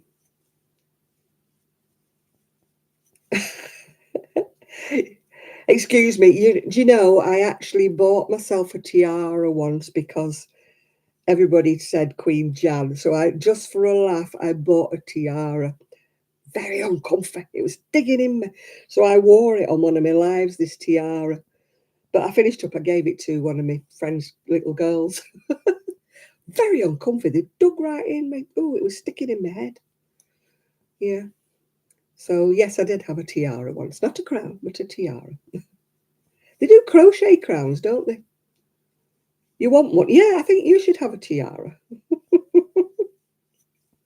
Just as long as your hair's not wet, otherwise it'd be like an oil slick and it would go backwards, wouldn't it? I tried my hairpiece. I've got a hairpiece like you have, Tracy, and I stuck it on top. I looked like Barbara Windsor on a bad day. You suit yours. I didn't. It was like this thing was... I thought, I cannot go on my live wearing that. It just looked like somebody had plonked. I think mine's a bit bigger and bushier than yours is. It was like... I've had it for years and I've never worn it. Never worn it. And it looked like Barbara Windsor, you know. And I thought, no, I can't wear that. Everybody will laugh at me. So instead of which, my little weedy bit of hair. I've got such thin hair. Yeah, get out of my pub. Yeah, I've got thin hair. I've not quite got to the wig stage yet, but, you know, it's getting close. If I lose any more hair. If I can no longer comb it forward and make a little bump out of it, I'll be wearing a wig very soon. But I want a wig. I want a... You know that hairstyle, like sort of David Bowie kind of hair? You know, where it's all short here and it's got these long wispy bits here. I want one of them. I want a wig. Yeah, there's a wig place here on Fleetwood Market, but like a feather cut, yeah. I've never been able to have one of those cuts because my hair's too thin. Always been too thin. And there's a wig stall in Fleetwood Market that I keep going past, but she only sells the sort of cheapo ones that look like a wig, you know. If I have a wig, I want, you know, a proper one. I did have one donkeys years ago. I had a proper wig. I paid a fortune for it. It was real hair. And it was like the fringe, and it was long, and it curled up at the end, you know. And I actually left it on the window bottom of the bedroom, and the sun bleached one half of it. It was like Cruella de Vil. One half was one colour, and one half was this dark, because my hair was very dark, as you know, when I was young. And I threw it away, and the hairdresser went mad with me. And she said, oh, my God, you should have given it to me. She said, I could have dyed it, you know. Could have dyed it for you. Why is my wool just broke? Oh, my wool's just snapped in half, yeah. Oh, it's in little bits. What's happened to my wool? I could say wool because it's merino. What yarn am I using? It's merino. Oh, the navy blue is merino. It's Drops Baby Merino that I'm using up. And I'm using it with the bits that Daniel from Paw Ply Yarn sent me.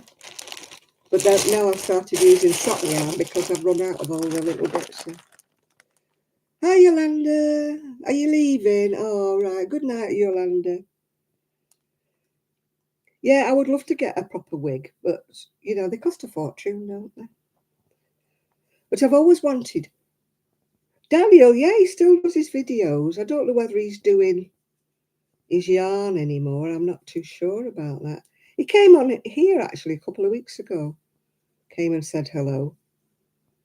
I don't think he's doing yarn dyeing anymore now. I think he gave it up. You know, I mean, one of the girls who goes to knit club with us, she yarn dyes as well, but she's also got a job. You know, I don't think she could make a living out of it, just doing yarn dyeing. And I used to follow another lady called Catherine, called Crafternoon Treats. And she used to dye, dye yarn. And she doesn't seem to be around anymore. I don't know whether there's no money in it anymore or people are not buying it anymore. I don't know.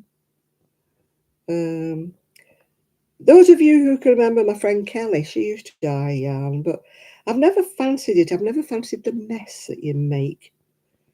Knowing me, I'd have dye all over the kitchen and my daughter-in-law would stop talking to me or something, you know. I'm not much good with anything. That's why I'm no good at gardening, because I don't like mucky, dirty, sticky hands, you know. I've got another friend who loves grubbing away there in the soil, you know, planting things and grubbing away, but oh God, no, not me. And you can't garden in rubber gloves, can you? You know, you could dye yarn in rubber gloves, I suppose, but I've never really fancied it. My friend used to have a go, and she used to dye sock yarn, but she was more of a subtle coloured girl, you know. She never did anything brightly coloured. Yeah, I can't do anything like that. Like I can't bend down with my back. I actually bought a planter, you know, that was like that level, you know. And the first year I planted lettuce and stuff like that, but last year I said to my daughter-in-law, just stick what you want in it. I've gone off the whole idea now. Gone off the whole idea of gardening. It just, the mood left me. I'm like that with things, yeah. Yeah, they even managed to eat the lettuce when it was up. It's like the height of a desk, this planter thing I got. And they still managed to crawl up there and eat everything. When I didn't have these back issues, I did have like raised beds at my other house, yeah. And I did grow quite a few veggies. I grew some lovely tomatoes one year in a grow bag, you know, in one of those plastic greenhousey things. But then the next year, something happened to all my tomatoes and they all died. But I was talking to an old chappie who lived down the street from me, who was an avid gardener. And I said to him, I said, I don't know what's happened. Eric, I think he was called. I said, I don't know what's happened to all my tomatoes. And he said, oh, mine have all died this year. So I didn't feel too bad because I thought, well, it's not me then. He said, there's some blight about. Weed! Showing me age up now. Blob, blob, blob, blob. Blob, blob, blob, blob. Weed! I love salad. I do love salad, but I don't mean a lettuce, a tomato, and a bit of boiled ham. I like a proper salad, you know, where you have everything but the kitchen sink chucked in it, you know. I like the grated carrots and, you know, tomatoes and everything in it. You know, when you say salad to some people, they think, oh, it's broken again. What's wrong with this wool? It's not cheap wool and it's just snapping. Come on, what's going on here? I've crocheted nearly the whole of my sweater. And this ball is just snapping on me. No, I love a good salad, but I say I like a proper salad. You know, with everything but the kitchen sink chucked in. If I was rich and I had a chef, I wouldn't be fat because everything I like, you know, would be. I like fish. I like vegetables if they're cooked properly. I don't like al dente. Yeah, if I was rich and I could afford, like, you know, scampi, shrimps, you know, things like that in a salad, I would be lovely. Oh, you're going now, Tracy. Right, bye now. Everybody bye for Tracy. Bye. Oh, I hope the moths have not got this. It's new. I only got this the other week. Yeah. My moth's not got it. I hope not. I have to keep making sure I've got a ball.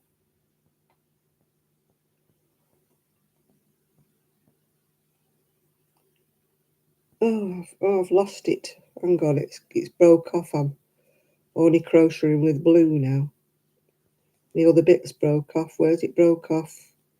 Right back over here. That's the trouble. I'm crocheting with blue. I'm crocheting with navy, and I didn't notice I'd lost my navy blue.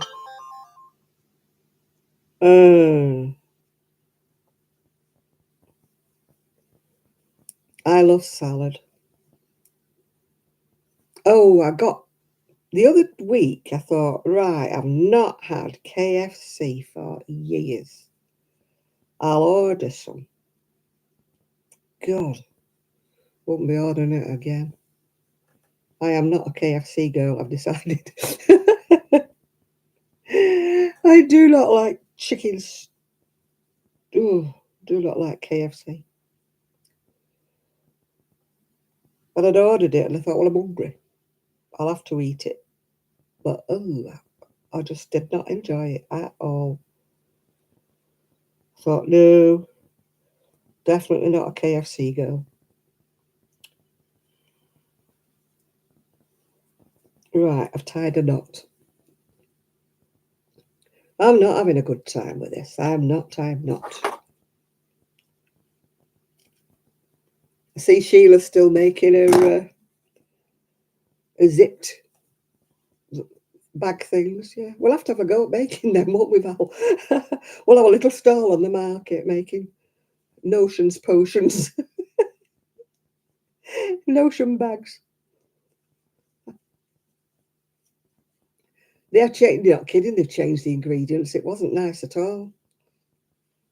It was not nice. I remember it being nice and crunchy and crispy and having a nice taste.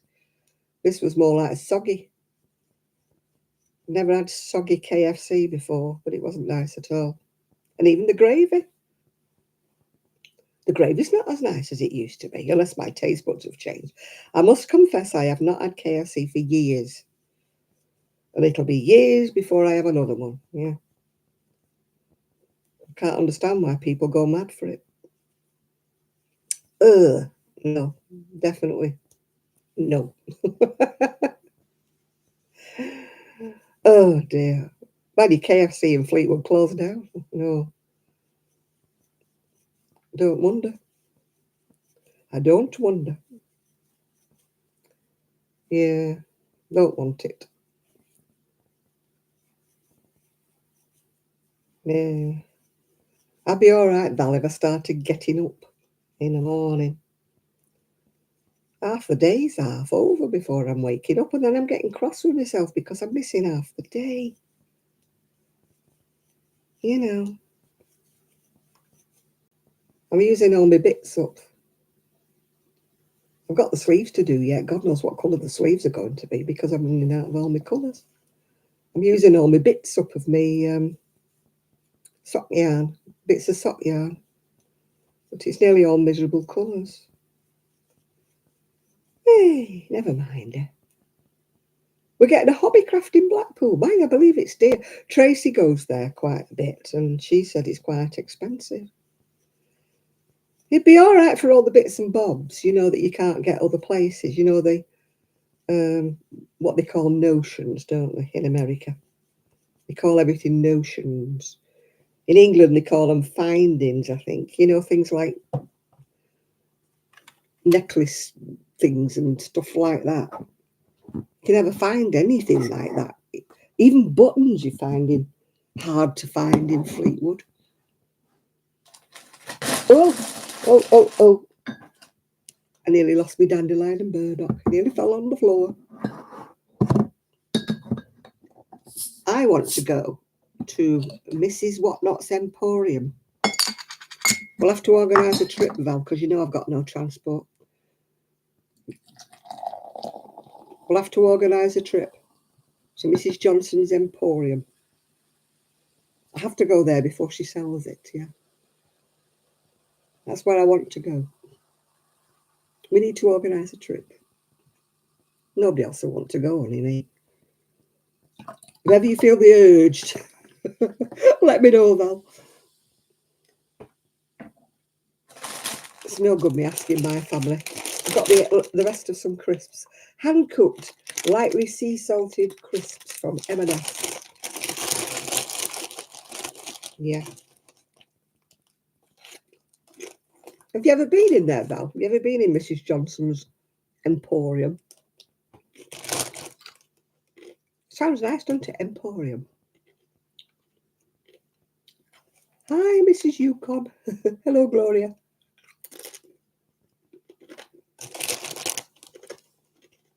I'm using up oddments, so goodness knows what it's going to turn out like.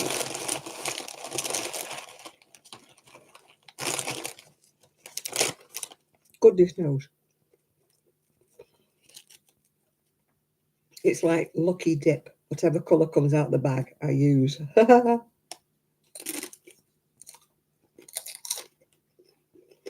never been. Well, my look, she'll close down, and I'll never have been.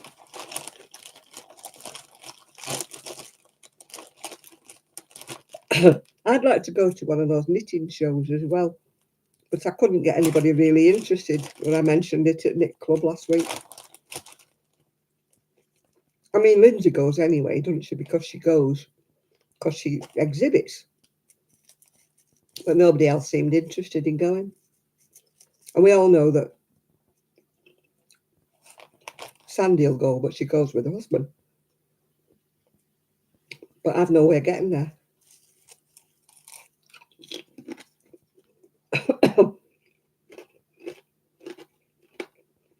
Unless anybody else wants to go. But the people with cars didn't seem interested in going. Sonia didn't seem interested, and as I say, I know Sandy goes on her own.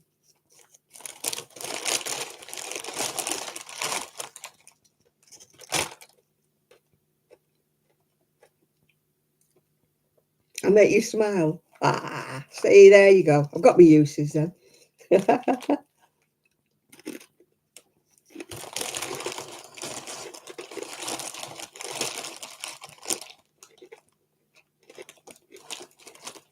Well, the last time I went with a coach. It was the girl who used to have the wool shop, you know, over by St Nick's, is it called? She's closed it down. She went teaching instead. So the last time I went to with them on the coach, because I could take my scooter, my little scooter. But she's closed the shop now. She's not interested in running any more, you know, coach trips, yeah.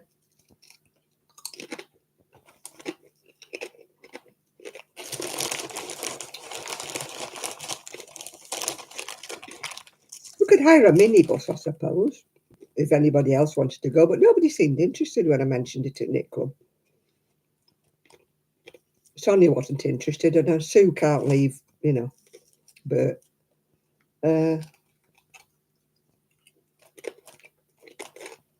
Lindsay goes anyway, Sandy goes anyway, and there was nobody else to ask, because I know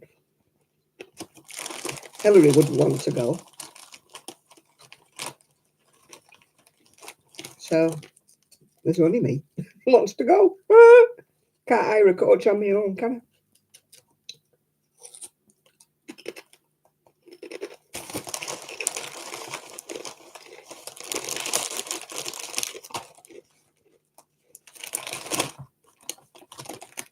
I used to love the one that was at,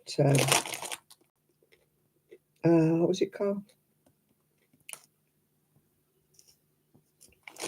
I've tried asking there, and they're not hand, they're more crocheting and knitting up scraps kind of people at the library. You know, they make twiddle muffs and cat blankets and stuff like that. They don't actually make garments, you know, anything like that. So they're not interested really. And my other knit club is similar, the one I go to in Cleveland. Very nice people, but they tend to just do bits and pieces, toys, little bits, pieces, yeah. So I know they wouldn't be interested. So it's finding enough people, isn't it? I suppose you could put it on the board. You know, at the Larko, maybe there are more knitters than what we know about. Maybe there are more knitters, but they just don't come to our club.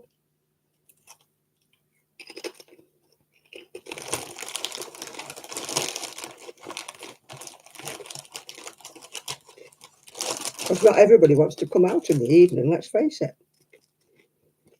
I mean, it's wet and rainy. Sometimes I look outside thinking, do I really want to go?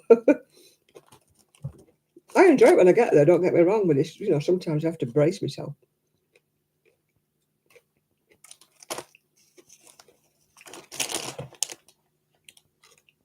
And I can't go to a knit club on Monday I've got my eye appointment.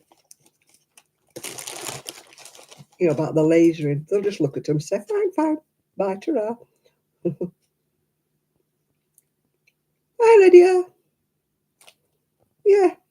I mean, I wouldn't mind going to places if people would put a coach on. I don't mean to say just going to knit club places. But, you know, when they go different places. But the problem is, you see, I have to take my fold-up scooter with me when I go anywhere because I can't go places otherwise.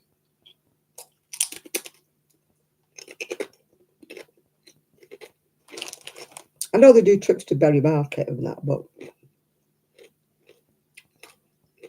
what if you pick a day when it's pouring down, you know?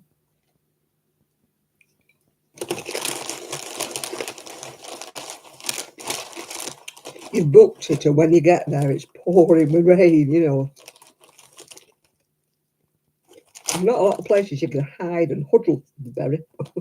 Yeah, you can go in the Yarndale a bit, but...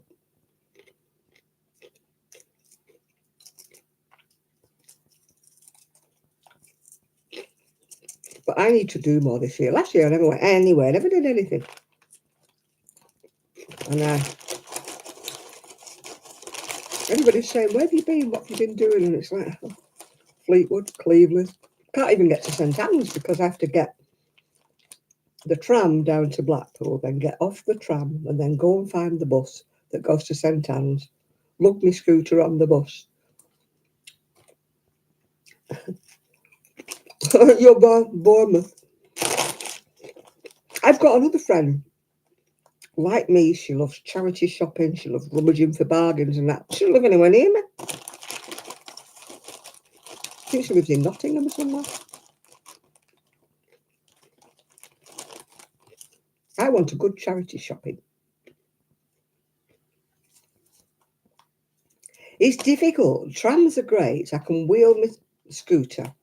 It folds up like a suitcase. Can wheel my scooter on the trams because when they stop, the station is like level with the tram. Buses, no. You have to, and they always stop about that far away from the curb. So you've got to lump your scooter like down and then up the curb, which is no good when you've got a bad back. Definitely. The Americans do not know what they've got with their thrift shops. Charity shops here are rubbish. Absolutely rubbish. A, no, they've never hardly got any my size. B, nobody wears anything that is below the knee. So there's never anything that is floor length. You know, skirts, dresses, nothing floor length. Everything's like,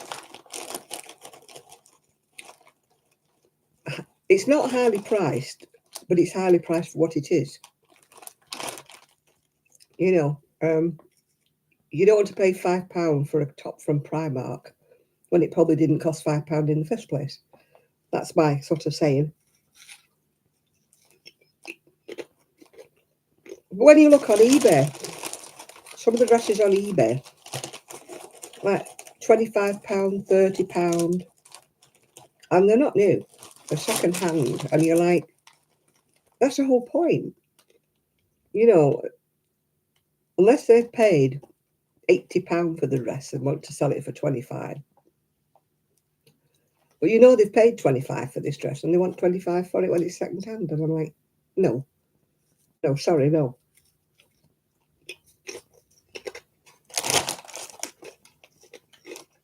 But when I watch Crafty Nana, she's in Malaysia at the moment.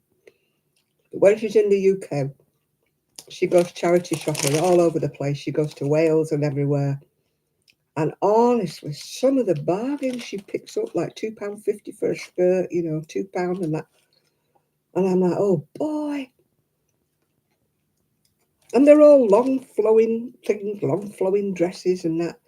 I just come to the conclusion that nobody in Fleetwood and Cleveland is worth anything below the knee.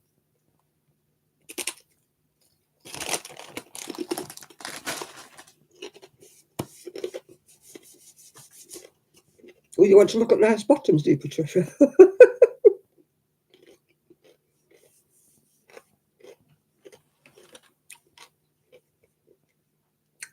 Now we know Patricia's fetish. She wants to look at nice bottoms in a charity shop. I'm only joking with her.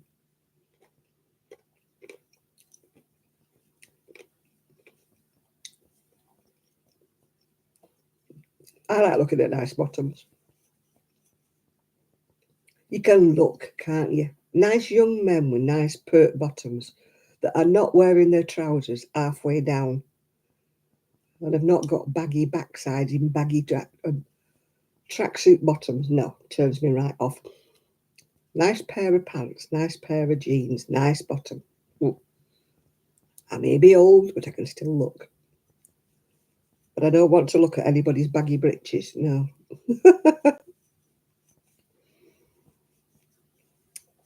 Seems to be the fashion these days, doesn't it? Yeah. Oh, she said buttons, did she? I thought she said bottoms.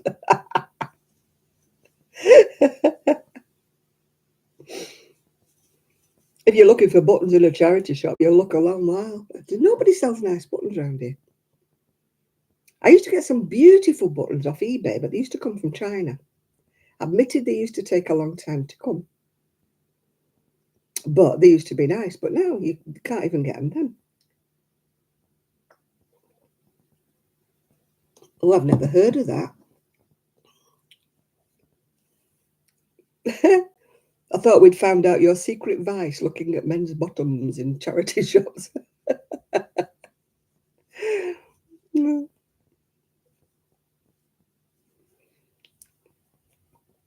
The other week I was in Cleveland and this man came towards me. He had a ponytail and he had a bright pink shirt on, t-shirt, and a pair of floral shorts. And I said to him, "Congratulations." I said, and he said, "Yeah, you're looking nice and bright too." I said, "We're trying to liven Cleveland's up one by one." Oh, I don't like these pyramid schemes. You always finish up. The only people who, finish, the ones who start them off, and they get all the money, don't they? Then they beggar off, don't they, and leave the people who got in the last holding the can. They tried doing it with me one time with like cleaning products, but I could see right through it that it was a pyramid scheme. The only way you got any money was to get other people to join, but not other people to join and buy the cleaning products. You had to get people to join to want to sell these cleaning products. And I just said to this guy, I said, "That's pyramid selling." And he just looked at me and he went, "No, no." I said, "It's pyramid selling." I said, "What you're telling me is that I have to get people involved selling these to get any money." "Oh, but you can make a fortune. You can make a fortune." I said, "You're talking pyramid sales." I said, "It's illegal. You're not supposed to do it." And he's trying to talk me. "Oh, no, it's not. No, it's this." I said, "No, I don't want to know. Thank you very much." Oh, yeah, the people who got in, the people who started it made thousands and thousands. And then they pulled out and left everybody else holding the can, didn't they?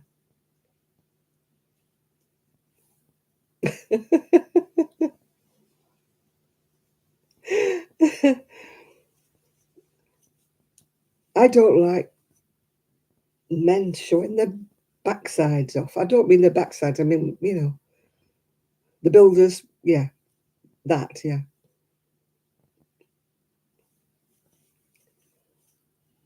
I miss the jumble sales like we used to have in the good old days. A jumble sale. Now there's nothing like that. It's all charity shops, isn't it? It's it's kind of the old jumble sale. People used to. I was brought up on jumble sales. Yeah, the builder's bum, we call it. Yeah. We don't want to see it, do we? Put it away, boys. Yeah. We I was brought up on jumble sales. Brought up with well, it was just after the war when I was a kid, don't forget, and you couldn't get things, even fabric and that was on coupons, yeah. I mean, Val will remember this, but you couldn't buy fabric unless you had the right number of coupons. It didn't matter unless you could pay black market. You just had to make do with what you got. So the way around it was my mum would go to a jumble sale And she may find, a lady's dress or something that had a rip in it or a tear in it. And she would weigh it up if there was enough fabric left over to make a dress or something for me. And if it was, she would pay her pennies for this dress that had a rip in it. And then my aunt, who was a tailoress, would weigh it up and she would cut it down. The only problem was I used to have completely weird dresses made out of fabric that wasn't for a child, big floral prints or something like that that you wouldn't have put on a kiddie. Big, what they used to call dog roses, big roses everywhere. But still, and she used to do the same with jumpers. She would take the jumpers apart, and even if there was only enough for mittens and a scarf or a hat or something. And my mum would help out at these jumble sales, which meant that she got first pickings, yeah. She would put on one side what she wanted to say, Lucy, for helping out. Didn't get paid for helping out, but for helping out, she could pick, something out of what had arrived, yeah. Yeah. Good night, Julie. Good nighty nighty. Oh, my aunt she was actually a tailoress. She was in great demand during the war. Hey, Ephraim. How are you doing, darling? Are you all right? Yeah, my aunt was a tailoress. Great demand during the war, of course, when, things got worn out or torn or something. She was a dab hand at doing a bit of embroidery over a rip and stuff like that. Salvaging things, turning collars on. My mum and I've done it, turning collars on a shirt. When the collar got worn, you turned them round the other way and sewed them back in so that you had a bit more life in them. Because you couldn't get new clothing in the war, yeah. Well, my mum wouldn't make dolls' clothes. She called them doll rags. She hated them. I used to get an aunt who used to make me some. She used to knit me some doll clothes. I think that's how I got into knitting, actually, and sewing, was because I wanted clothes for my dolls. And of course, back in the day, you couldn't buy them. You couldn't buy clothes for dolls like you can. I mean, I used to have a teenage doll, but it was long, long before Cindy and Barbie were ever thought of. And I had this plastic teenage doll that was really cheap. And I used to knit and crochet, and well, not crochet so much. I didn't crochet then. I used to knit and sew, clothes for my dolls. And that was how I started doing it, because my mum wouldn't make dolls' clothes for me. She called them doll rags. Shift your doll rags. And I used to get really, really cross with her, yeah. Yeah. It is nasty when people... yeah, we don't go into that. But that's what I miss, the good old-fashioned jumble sales. But now, if it's worth anything, people sell it on Vinted, don't they? They sell it on eBay. But they don't sell it for coppers or little bits of money. They're selling it for practically what they paid for it, yeah. Yeah, I've never been a jeans wearer. Some people are, some people aren't. It's what you are, isn't it? And if some people are really, really happy wearing a pair of jeans, and I am not, I'm miserable wearing a pair of jeans. But I don't advocate everybody. People say to me, well, we don't want to dress like you. And I say, well, fine, fair enough. I don't want everybody to dress like me. I dress the way I want to dress, but I don't say to everybody else, you have to dress like I do. I mean, all I suggest is when you get to a certain age, there's certain looks that don't look good. But that's just my personal opinion. When you watch the people like walking about in Milan, and I'm not talking about the shops, we're not talking about shop windows, talking about the normal woman in the street walking past in Milan, and they are so well dressed. They are so beautifully turned out. And I'm thinking, oh God, why do we all look so miserable over here? Why do we all look so shabby? Yeah. I love vintage clothing, and I do, and I love the boho clothing. But I also like what I call, chic clothing. classic clothing. I don't always want to wear boho. You know, the French, they have a saying that you should buy, like, if you can only afford something, one plain black dress and get scarves and tops and things and jewellery. And you could wear that one black dress every day of the week and it will look different. And that's the French, what they call the French chic. That's the way that they dress. They don't buy millions and millions of cheap clothes. They buy one good piece, yeah. Yeah, oh, I could never have done that. If I'd have cut up my jeans, if I'd have had any, they would have looked like I'd cut them up. They would finish up like the kids are wearing now, yeah. No, I can honestly say I've never seen a UFO. No. Yeah, capsule wardrobe. I've never had one of those, but I do try, yeah. I do try to have. I've got a lot of these, what I call the basic dresses, these dresses. Oh, yeah, proper shoes. When did you last see a person in the street wearing a pair? Now, in Milan, they all had heels on. I can't wear heels, I'm just jealous.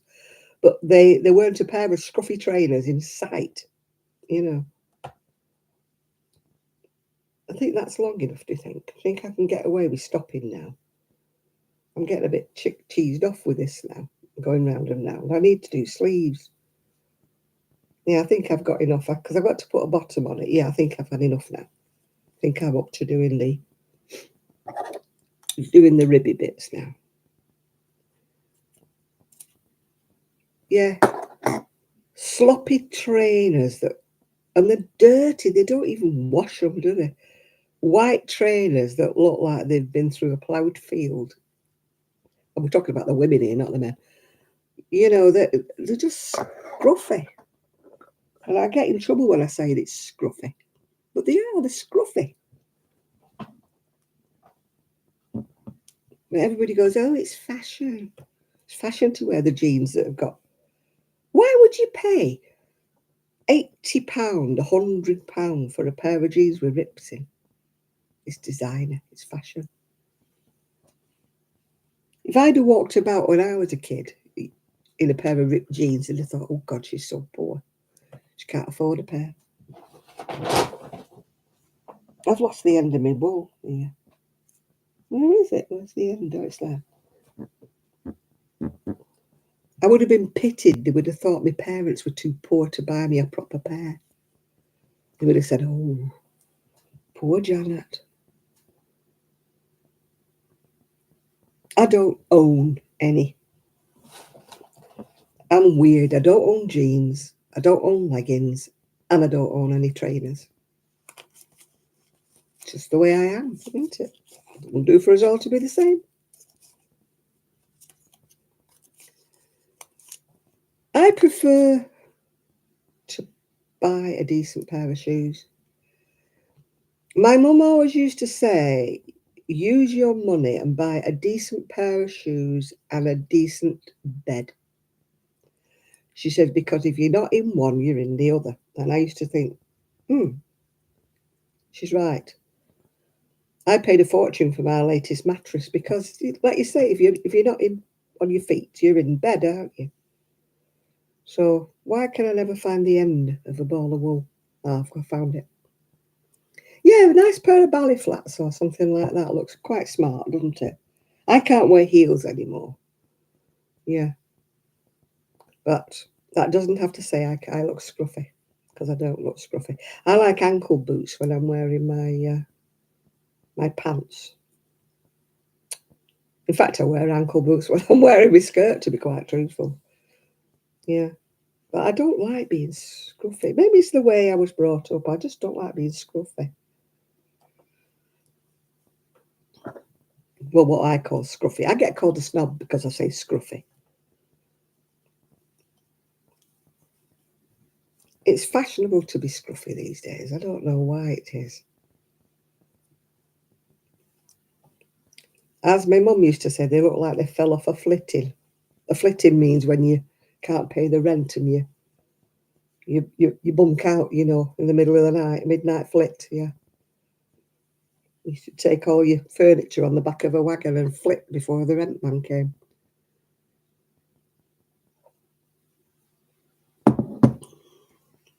I love chic.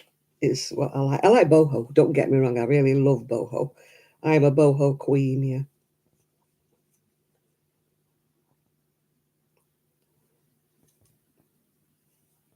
Oh, I'm always overdressed. Always overdressed. Well, for round here, I'm overdressed. But if you're happy with what you wear, I'm just not happy looking scruffy.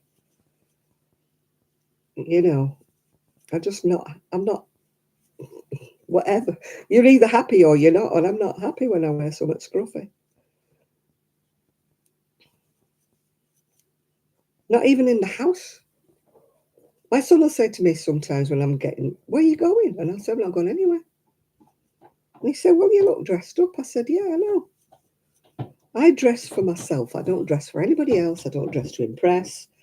I don't dress to make a statement. I dress because that's the way I want to dress." Yeah. Um, you know, I want to look in the wardrobe and choose something nice to put it on, and I put it on. It's just the way that I am. It's the way people are, the way people want to be. You know, it's the same when I travel anywhere. I always travel dressed nicely because I always think when you get allocated a bedroom when you go abroad or something, you know, and you look nicely dressed, you get the best room, and you do. It works. You do get the best room. They don't fob you off with the scruffy room that overlooks the bin.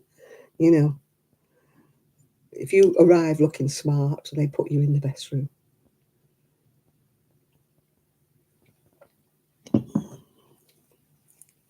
But yeah, I was raised to. I never had any money. We never had money for clothes and stuff, but we always were what my mum would call nicely turned out. She didn't want anybody to think we were poor, you know.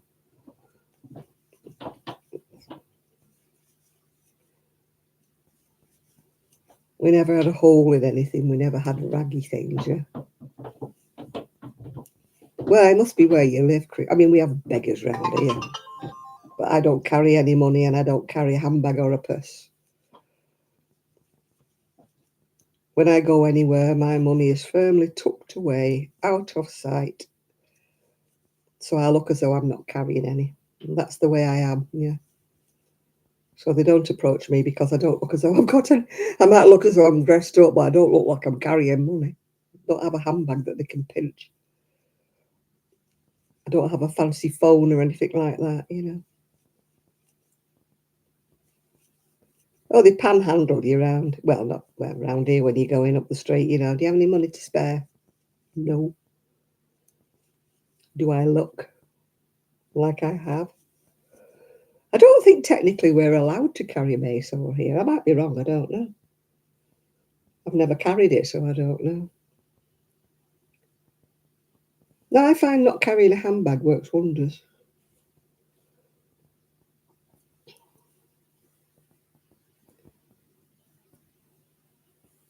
Or if I have a handbag, I wear it underneath my coat, which might sound a bit weird. Oh, this is broken again. I don't believe this.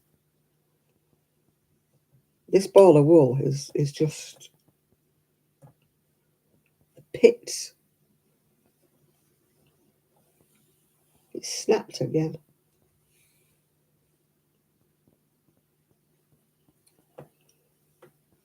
Yeah, I don't think we're allowed to carry that spray, pepper spray or something. Oh, well, I don't do things like that. I don't have a car. I've only got a mobility scooter and it runs off electric, so I don't have anything like that. And I don't paint anymore.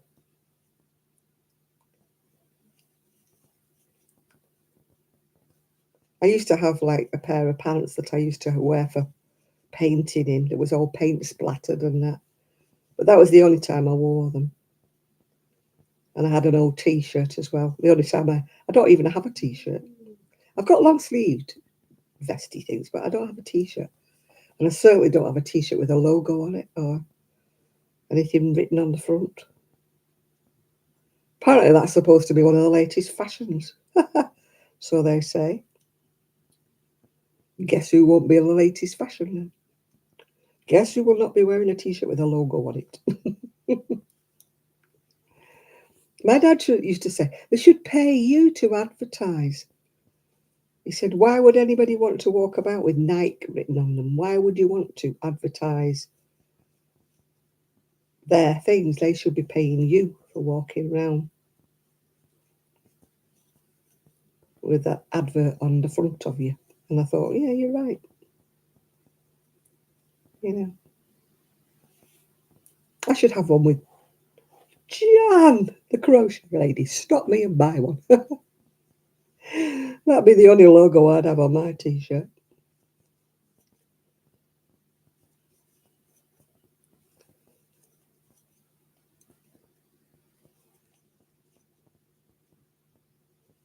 I do own one T-shirt. Do I follow the... No. Don't bother with Eurovision Song Contest. Stop watching it donkeys years ago.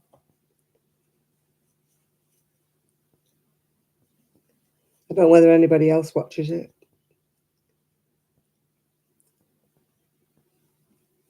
Anybody else watch the Eurovision Song Contest? I certainly don't. Britain never gets any... Well, they did last time, didn't they? But usually Britain never gets anywhere. Some obscure person always wins.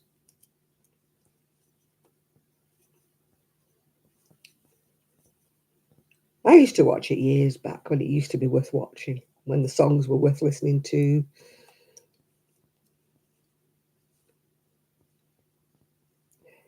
Yeah, I've got, long sleeve T-shirts that I wear as an undershirt, yeah. I wear them as a layer. And the same with leggings. I wear leggings as a layer. I'm like Grandma Clampett. I wear them as underwear. I don't wear them on view.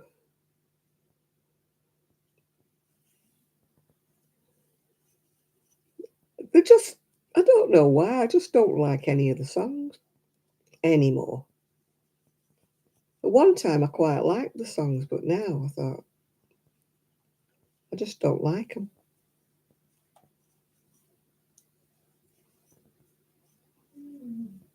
Oh God, my son's going, yeah. He's a really noisy, the noisiest yawner in the whole wide world. I'm sure it's a habit with him. He doesn't need to yawn that loud.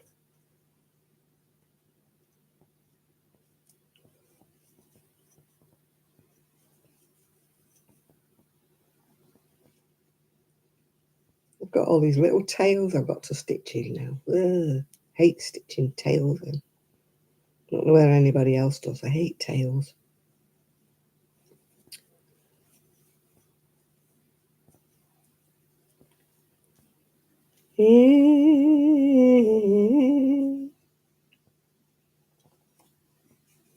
Yeah, at one time when you watched Eurovision Song Contest, you could tell where people came from.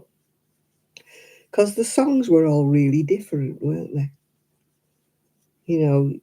Different style depending on which country they were from. But now, you can't tell, can you? Because they all sound alike. Oh, God, stop it, Ian. I can hear you down here. Ugh. I swear he's no need to do it that loud. It's a habit.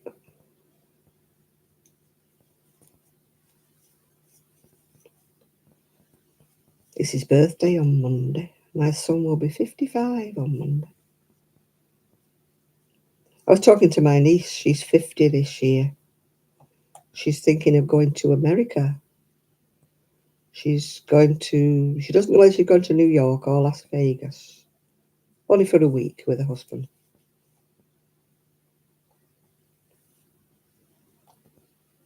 For a 50th treat. Your father does that. Yeah. What do they need to do that for? So noisy. You can yawn quite silently. I'm sure you can. You don't have to yawn. Yeah, he'll be 55 on Monday, my baby. My one and only. They've written on the calendar that they're going. Ian's, I don't know whether it's just them two that's going. I doubt it'll be me. I'll be looking after the dogs, no doubt. Come to New York. Oh no, I wouldn't spoil her 50th party by going with her. The only reason I would want to go to New York is to look at all those lovely ladies wearing all those fashions. You know, from Harry Seth Cohen. I would want to go and see all these ladies if they're walking around wearing those outfits. Yeah, she needs to bring a Bobby with. No, no, she wouldn't be going anywhere that was, dodgy. Believe me, we're used to it. We live in Manchester, don't forget. Or we lived in Manchester. Manchester is as hate crime and whatnot as anywhere in this world. The only difference is we don't carry guns. That's the only difference. We carry knives over here, but we don't carry a gun.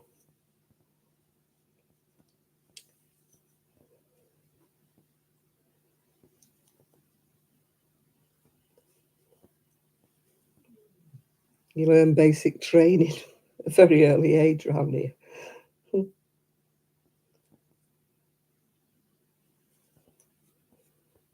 Now, I've never really wanted to go to America. I know it's funny, people say, oh, I'd love to go to America.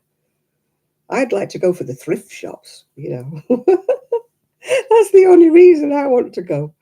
I don't want to go for Hobby Lobby or anything like that. I'd be in the thrift shops, me. That's where I'd be. Go with an empty suitcase and come back, yeah. We have a lot of, oh, every time I look online, it's knife crime, knife crime. Think of my fans. I don't have many fans in New York. I don't think I know anybody that lives in New York. Well, I do, but I mean, I don't know anybody who's a fan of who follows me that lives in New York.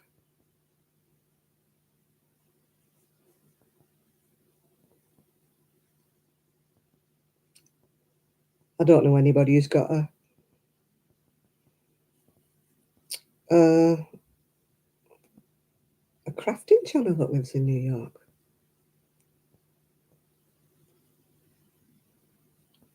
It's just never, some people have got a yen, haven't they, to go to America. I never have. I've always wanted to go more to Europe. Oh, you live in New York, yeah? I don't know anybody that I follow that has a YouTube channel that lives in New York. Maybe there are. Maybe they're just not crocheters or knitters. I can't think of anybody. I know I watch. You're 2 hours away. I know I watch. Like I say, Harry Seth Cohen, but he only sort of interviews the older ladies, doesn't he? In that, but he doesn't go in any of the shops really. He just interviews the old dears that make jewelry like in their own home and stuff. Like she called Deborah Rappaport that makes her hats out of paper. And then there's Gretchen Sarchi, she called, that makes jewellery. And of course there's Iris Apfel.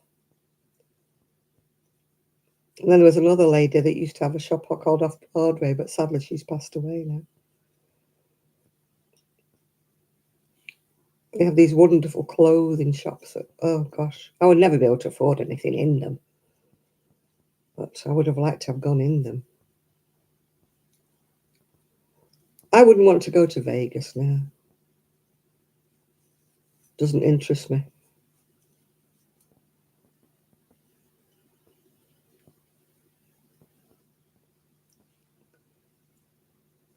Yeah. My niece has been to New York several times. She's been, when you could go to, she used to go for New Year before she was married many years ago. She used to go for when you could go into Times Square. You're sending me a ticket. I haven't even got a passport, Ethan. It's no good. You're sending me a ticket. I haven't got a passport.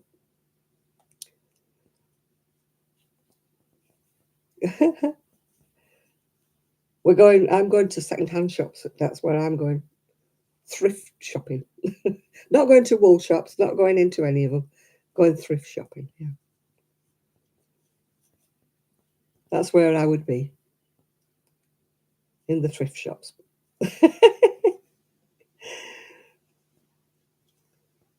Wearing all the wacky stuff. I watch another lady that does, she called Heather Trimble, I think. She does thrift shopping.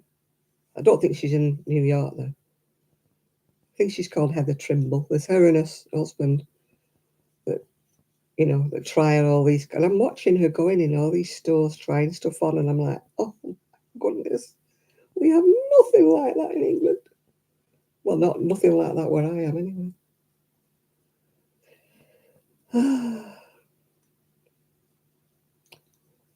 But,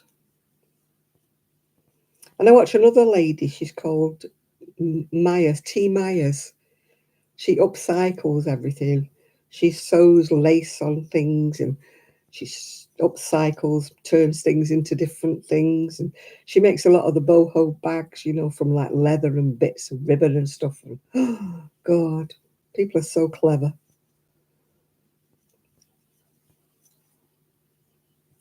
Fascinates me, things like that. I wish I could.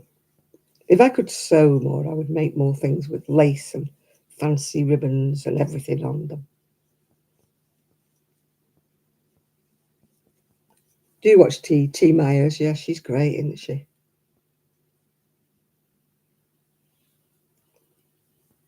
I don't know whether Ephraim's been in Webs. Have you been in Webs? Lydia's asking you.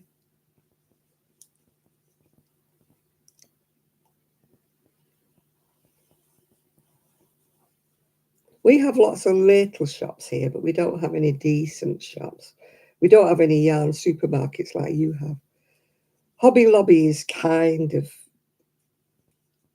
a place, but their wool is expensive. They do the top quality stuff like Serdar and that, but Serdar is very top price. I think you'd die over here if you paid the prices of our decent yarn. You've got like kind of two things over in England. You've got the market stall that sells the very cheap acrylic that's like about £2 a ball for 100 gram.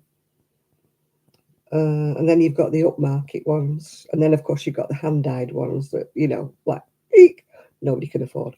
Well, I can't.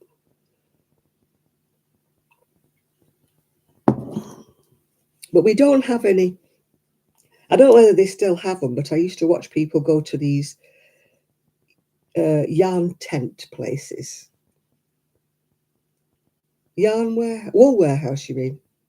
It's an online shop, yeah. It's not a bricks and mortar.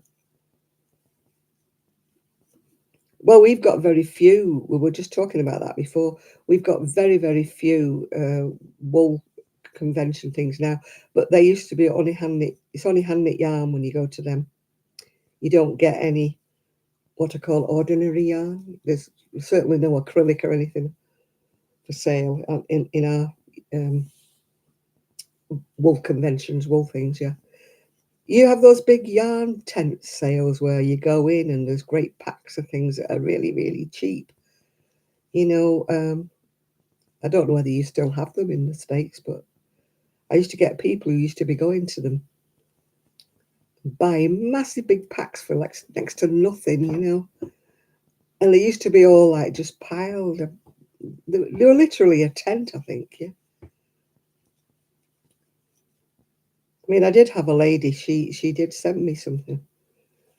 I've not been to Black Sheep since they upmarketed themselves. When I went to Black Sheep, it was just a sort of a barn, yeah. But now they've gone up market. They've all done it all up, and now they do very, very expensive workshops. Yeah, the tent sales. Do you still have tent sales? Yeah. We have nothing like that over here. Nothing. Yeah, the great big tent sales that they have in America. There's nothing like that here. It's a sale here when they knock 20% off something, you know. I used to go online and I used to go to eKemps, and they used to have some fantastic bargains. They'd buy the ends of lines off people like Sirdar and stuff like that. And their bargains used to be, and I used to buy loads of stuff from them. But now there's hardly anything. I don't suppose they're getting the bargains. And then I used to shop at Lolly's little yarn shack, little wool shack. Used to be in Blackpool. And she used to get a lot of wool from Turkey and places like that. But she shut down. She had a bereavement in the family. And Purple Linda, I used to buy a lot from her, but she started taking forever to send an order out. And everybody got a bit cross with her, and she got a really bad name. I never really had any trouble with Purple Linda, but people would order things and it would take 2 and 3 weeks for things to arrive. And people, I don't say they want the next day mentality. And it was the same with Deramores. You put an order in at Deramores and you were lucky if you got it within a fortnight, you know. I was, you know, when they went, I wasn't surprised because they just weren't. You've got to keep on top of your game if you're in the online sales. You've got to send things out. Yeah, it's the same with me. I can't afford ice. It's not so much the postage, Ephraim, but we've got VAT goes on it, and what do you call it? Tax. Something else tax goes on it. The last time I put something in my basket from it was some packs of wool, and it was £16. And when it got to the end to pay, it was actually £42. That was with the European tax, the VAT, the something else tax. And I thought, I can't afford £42. There was no way that yarn was worth £42. No way in the world was it worth £42. I think I only had I don't think I had 16 balls.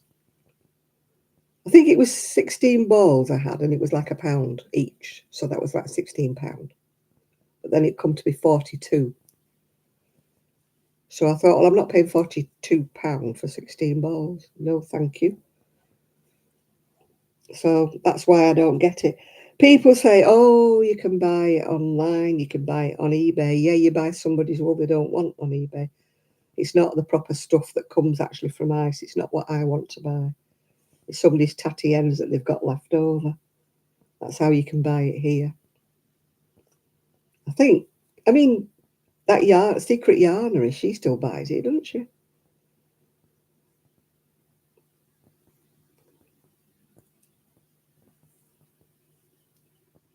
Yeah, well, it weren't even big balls, yeah. It isn't so much like the postage has always been expensive for my shells. The postage has always been. But it's all this other tax they put on.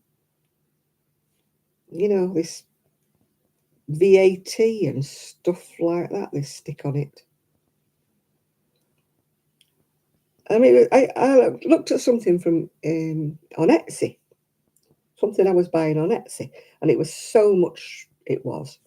And when it got to the payments, the postage was about 30 odd pound, and I'm like, it was something. Tell you what it was. It was 2 of these. They don't weigh anything, do they? And they wanted, I think it was about £32 to post it from America. I got them off eBay. for £9, I think, which I still thought was a lot of money for 2 bits of plastic, but that's my opinion. But they've just got so silly these days. With postage and stuff, it's just gone ridiculous. I mean, that's why I no longer have an Etsy shop, because Etsy was charging me commission on the whole amount. So if I was selling something for £30 and the postage was £30, Etsy was charging me commission on £60, which I thought wasn't fair, because I had no control over what the postman was charging me. I mean, at one time they didn't do that. At one time they only charged you on the amount.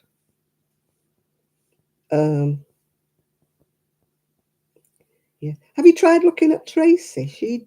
I don't know how much she charges, but she does post her wool to America. You know, Crochet Rocks. She does post and sell things. Yeah, they're going to stop giving us mail on Saturdays, aren't they now? You know, say you're waiting for a hospital appointment or something and you're not getting your appointment through because you know. Yeah, you could try looking at her wool, Ephraim, if you like English yarn, because she does a lot of double knitting. But as I say, I have no idea what she charges for postage.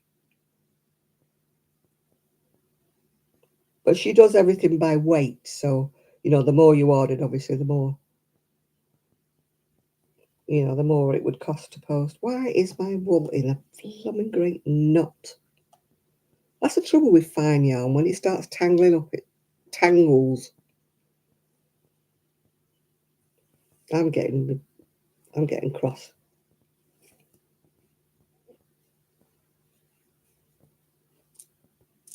Right, I found the end.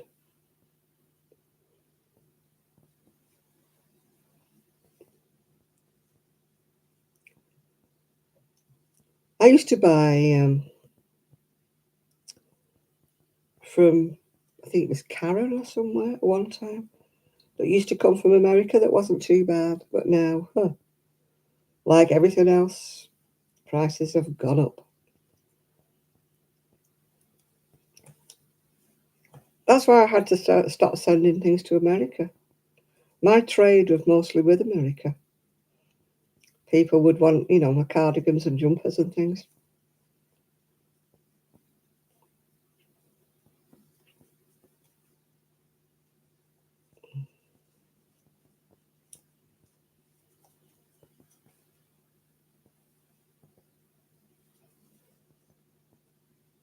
I used to order off Hobby and Hobium I used to order from, but we've got the same problem.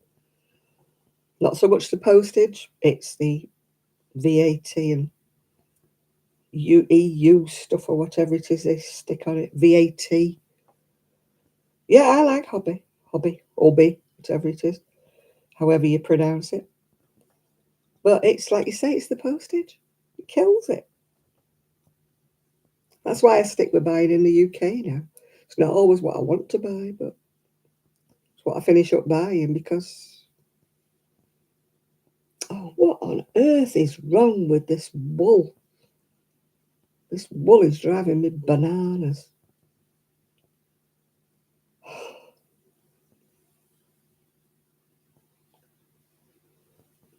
It's in bits, this blooming ball.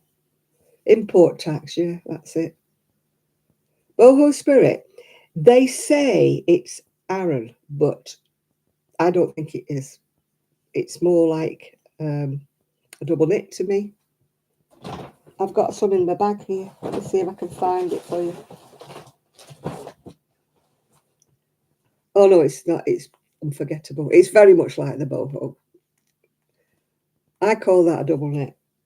They say it's Aran, boho spirit, but it's not. It's not thick enough for an Aran. What is going on with your wool, Janet?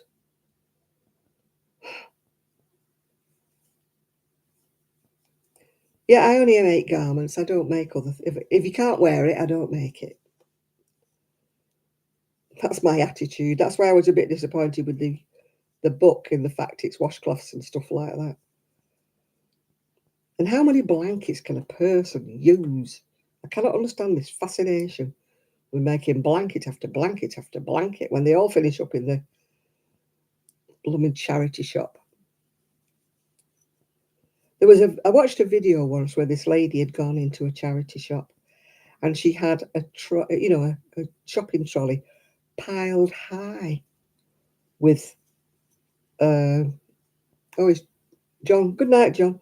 Piled high with Afghans, blankets, whatever you want to call them, throws, gorgeous, and they were all selling for about $4, $5. Aldi is a bit crappy. I wouldn't bother. Um, I've used it, but I wouldn't. Yeah,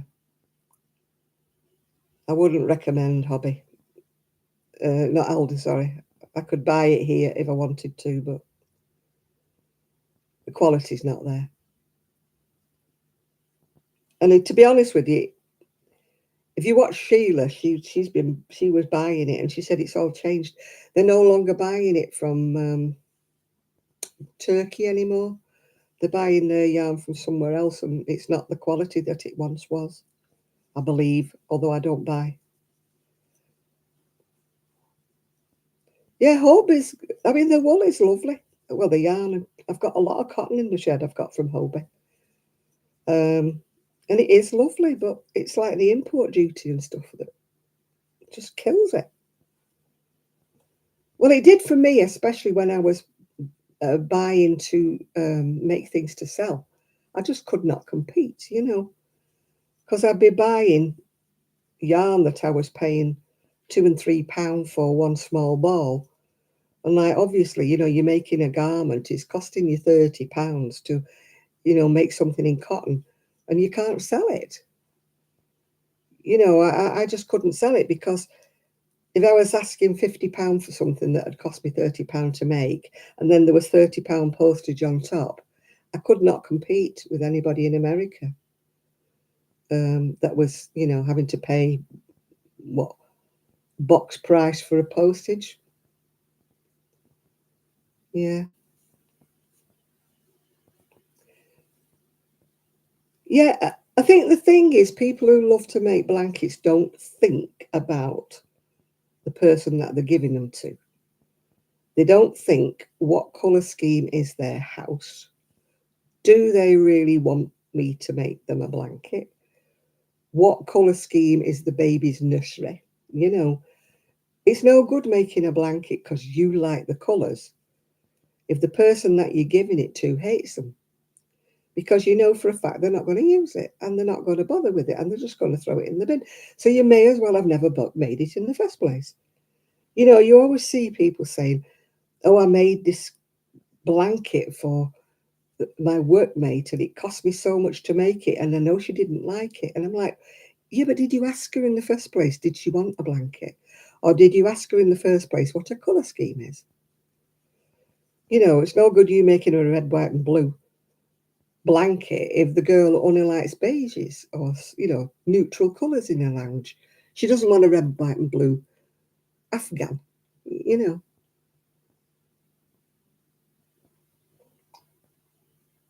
It depends on your tension, Aoife, and I tend to crochet fine cotton on a very fine hook so that it stays in place, yeah. If you knit it on a loose hook, crochet on a loose hook or knit on a loose needle, yeah, it does. It does drop and lose its shape. I always make my things on a very small hook and a very small needle, yeah. Because that's the only way it stays.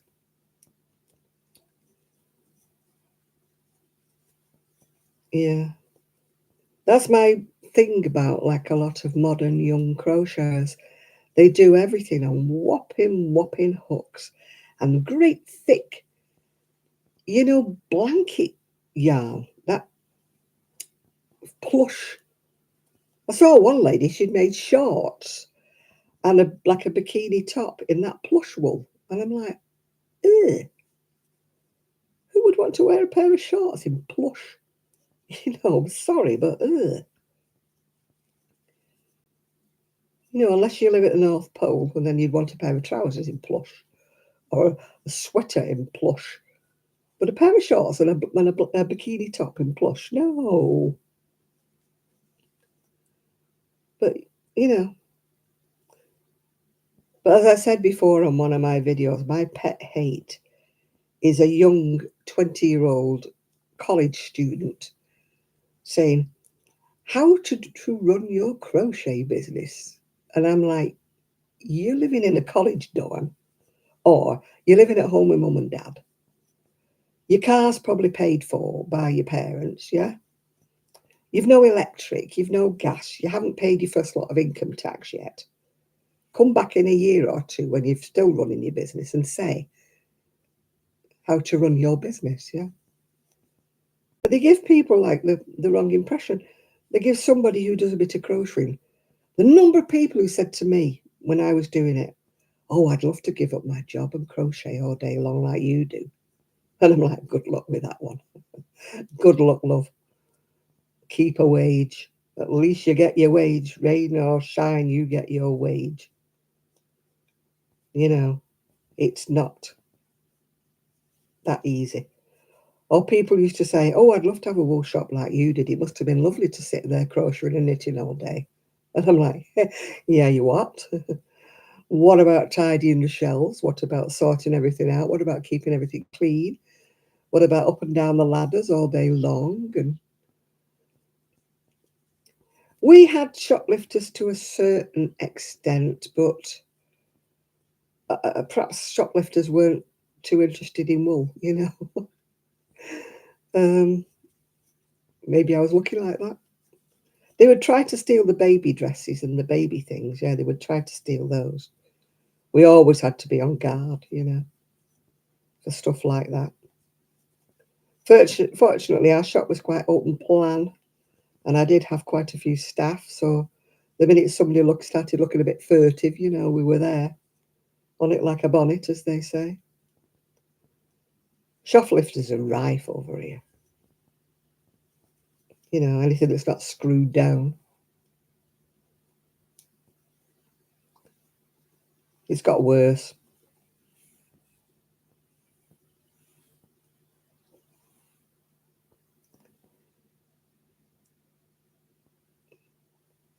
Oh yeah, keeping the books and all that. They make about 2 or 3 garments and that, and they start selling them to the girls or the people who are at college with them or university with them. And they're like, I've got a crocheting business. And I'm like, oh, come off it. Come, get real. Get real, love. I mean, if you're self-employed, you don't pay your tax for a year. So you have to remember to put money on one side to cover that. You know, and also, do they take into account the petrol or the gas that it costs for them every time they run out of a ball of wool and they're nipping to, I've got to knit for another ball of wool. And I'm like, how much did it cost you in gas to get there and back for that ball of wool? Have you added that on to the cost of whatever it is you're making? Plus, you know, they usually live with their parents, don't they? They don't have electric and to pay for, you know, the light to pay for, the heating if you live in a cold country. And it makes me smile, and I don't make any comments. I wouldn't go on and call them out, but, you know, I feel like saying to them, come back to me in 12 months, 2 years' time, and then tell me how you're running your crochet business, yeah?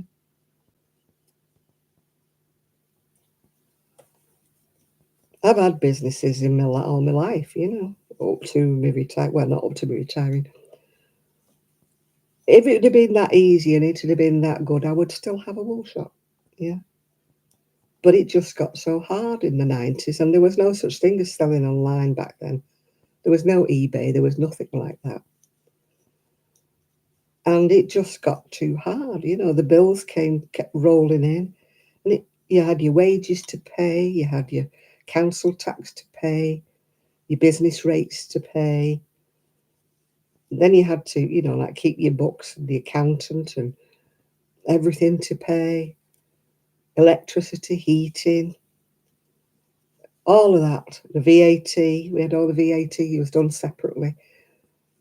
Yeah, their innocence is amazing, but it's the way they sort of like teaching your grandma to suck eggs, isn't it? It's the way they come on saying, I can teach you how to run a crochet business. I'm like, go on then, teach me.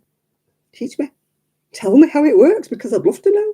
I'd love to know how it works. I'd love to make all the money you're making. You know, and I just sit there smiling to myself thinking, oh my goodness me, yeah. Oh, the Fildar I saw. I've got no Fildar left, yeah. Fildar was quite expensive, actually.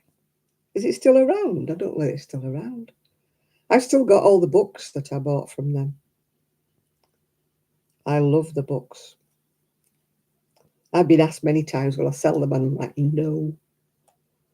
You can buy them on eBay, but my God, they're asking like about £23 for a magazine. I won't part with any of mine, any of them.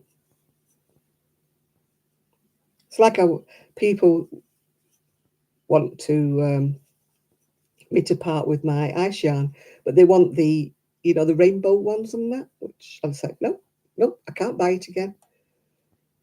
I sold a bit of it that I didn't want, but not the rainbow or anything like that. The magic, won't sell that. When I show pictures of my shed and people say, are you selling that? Are you selling that? I'm like, no, I'm not selling that. No. No, I'm not selling anything I can't get again. I'm only selling you the horrible stuff that I don't want. That's the only thing I'm selling you. I did sell quite a lot of ice yarn, but it was all the stuff I'd got on the bargains. But I didn't get the money back. It's like when I sold things on eBay, they were all half of what I paid for them. But even then, they didn't really sell. People weren't bidding over and above.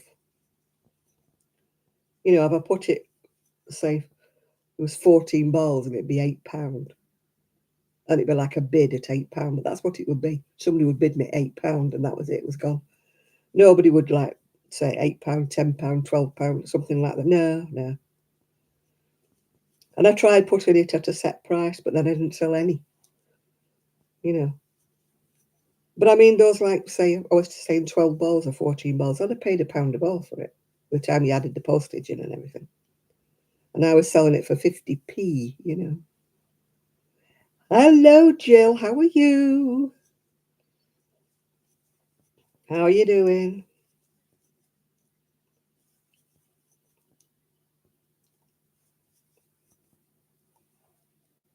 Yeah, I'm looking for 7 subscribers, by the way. I want to get to 5K. Not 5K, 8K. I want to get to 8K. Not been 8K ever. Rowan, they still do the books, but they're quite pricey and they're mostly knitting, so I don't buy them. They do very few in crochet. They may have one odd crochet thing. I've still got some Rowan books, yeah. But they don't. Very few people actually do crochet. Yeah, 7.4. I can't get to the 8. Can't get to the 8. I've been 7.5 for about the last 7 years. Every time I gain a few subscribers, I lose them off the other end.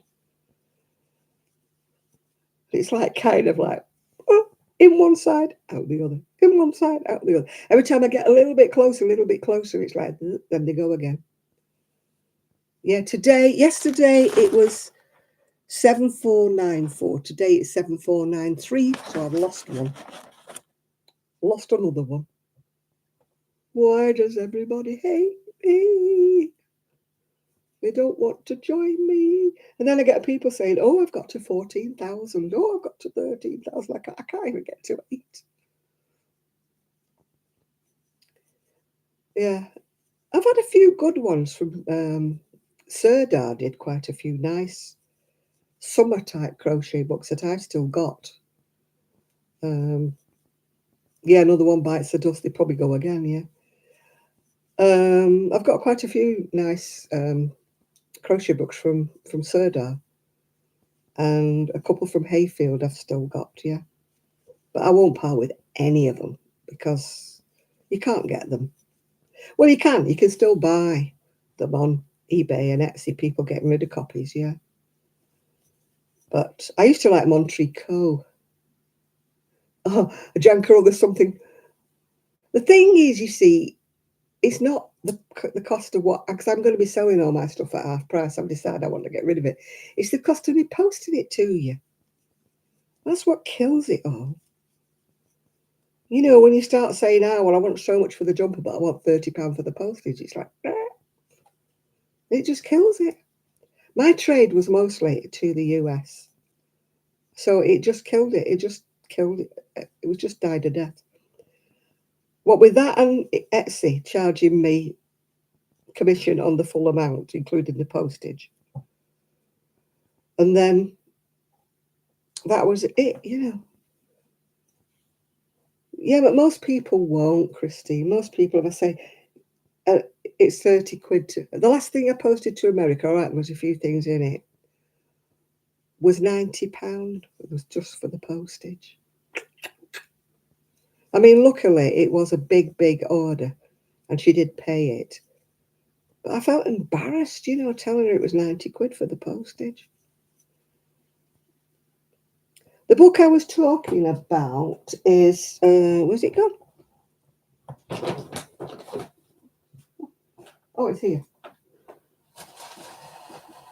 I believe she is very, very good. I mean, the tuition part of the book. It's the Tunisian Crochet Handbook by Tony Lipsy. The tuition part of the book is more than halfway. You know, it's more, that's the tuition part. And I believe she's very, very good. She actually has a channel, you know, TL something or other, somebody was telling me. And I believe she is the best one at teaching you how to, you know, the how-tos. But like most things, the patterns are, I won't say disappointing, but they're pretty sort of all kind of shawls and things. There's one cardigan in it, but it's done in chunky. And if you've ever done Tunisian, you know how thick it comes. I want a cardigan in double knitting, but I'm not up to the ones that are on YouTube, the ones that are top down, because I'm not up to the increases, you know, like the raglans and that. I'm not up to that. I just want a plain basic, almost the equivalent of knit a row, purl a row. I just don't want anything too complex. I just want to start off baby steps. And I can't find anything with baby steps, yeah.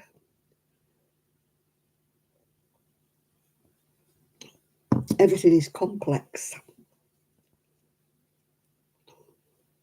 Oh, well, you see, I shall bear you in mind, because I'm selling all my things half price. The red number I'm making was from Amazing Crochet Lace by Doris Chan. I love my Doris Chan. I like the first two books that she did. I'm not keen on the third book she did.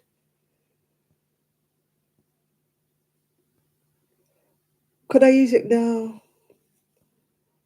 I can't really, because nearly all of them are in pattern. I just want to use the basic, ordinary Tunisian stitch, which is like the knit stitch in knitting. And I'm not up to anything else besides that, Ethan, at the moment. I'm only just beginning. Very, very beginning. I don't even know how to do a purl stitch. I only know how to do a knit stitch, or what they call the basic stitch, yeah. So this is why I just want to do something very, very basic to start me off. But a lot of them are like this waffle stitch, open work stitch, fancy stitch. I thought, I'm not up to that yet. It's like somebody wanting to make an Aran, isn't it? You know, with, yeah. Well, when the weather's nicer, girls, ladies, I'm going to go in my shed, and then I shall show you what I've got, because I want to clear the shed. I want it gone. I'm no longer interested in having a business anymore. I don't mind selling odd bits and pieces, but I'm no longer interested in making things to order. I got sickened because I'd get these huge ladies in America wanting me to do things like yesterday, and also wanting me to do things. I'd have a 34-inch bust, say, for example, for sale on Etsy for like £20. Yeah, but can you make it me in a 5X? And can I have it in finer wool? Preferably something like merino or fine cotton. And I'm like, yes, I can do you that, but you do realise it's going to be 3 or 4 times that price. Why? Are you penalising me because I'm a chubby girl? And I'm like, no, you don't realise that you're asking for more expensive yarn. You're asking me for something bigger. You're asking me for finer yarn, which will take me 3, 4 times as long to crochet it. And then when you finally get them to agree for something, then they're pestering you every 5 minutes saying, have you done it yet? I thought you were a fast crochet. Have you not finished it yet? That put me right off. Or somebody saying, make it your size. I'm the same size as you. And then I find out she's a 62-inch bust. I'm like, excuse me. I'm not a 62-inch bust. Thank you very much. So I just decided, no more orders. If I make something and somebody likes it, they can buy it. But it has to be the size I've made, if you know what I mean. I'm not doing any custom orders. Yeah, the last one I did was a 60-inch bust, brown, a sweater. And she wanted it in closed stitch. She didn't want anything lacy. She wanted it closed stitched. It took me forever. Oh, could she have the hips bigger? Because she was fluffier on the hips, fluffier. 62 bust. She was fluffier on the hips. Could she have it bigger? By the time I'd done that, I'd lost the will to live. I thought, no. And she was harassing me. Have you not finished it yet? How long is it going to take you to do it? Is it not done yet? Oh, God. And it made me ill in the end. It really made me ill. And I thought, I am not doing it anymore. It's not worth it. I'm just not doing it.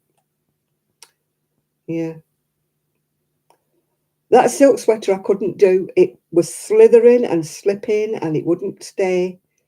The tension wouldn't stay. It was growing. It was all over the place. I didn't charge her for it. I just sent it all back to her. I said, look, I can't do it. You find somebody else to do it. And she said, I thought you could crochet. I said, well, I can't crochet this. She'd paid, I think, about £12 a ball for it, and it was absolute rubbish. It was slithery, silky stuff. It would not hold its tension. It was awful. That was another one. I sent it all back to her. I said, you find somebody else who can do it for you then. You find someone else. I said, because you won't. No, it was brown, I think. That was brown, I think. But it was, I couldn't get tension. I went down 3, 4 sizes of hook. I was on the smallest hook I'd ever used in a long time. And it just slithered. And it just kept going bigger and bigger and growing. And every time I did it, it just slithered. It wouldn't hold its tension. I don't know how she managed to get anybody to do it for her, because I certainly couldn't. And I wasn't one, and I had undid it, and I did, and I did it again, and then I undid it, and in the end, I said to her, look, I can't do it. Oh, she got really harassy with me. She said, you shouldn't have accepted it if you couldn't do it and all that. I said, well, I didn't know it was going to be that. I nearly said shit, but I didn't. To crochet. I should have got in touch with her and said, did you ever get it crocheted? Did you ever get anybody who could do it for you?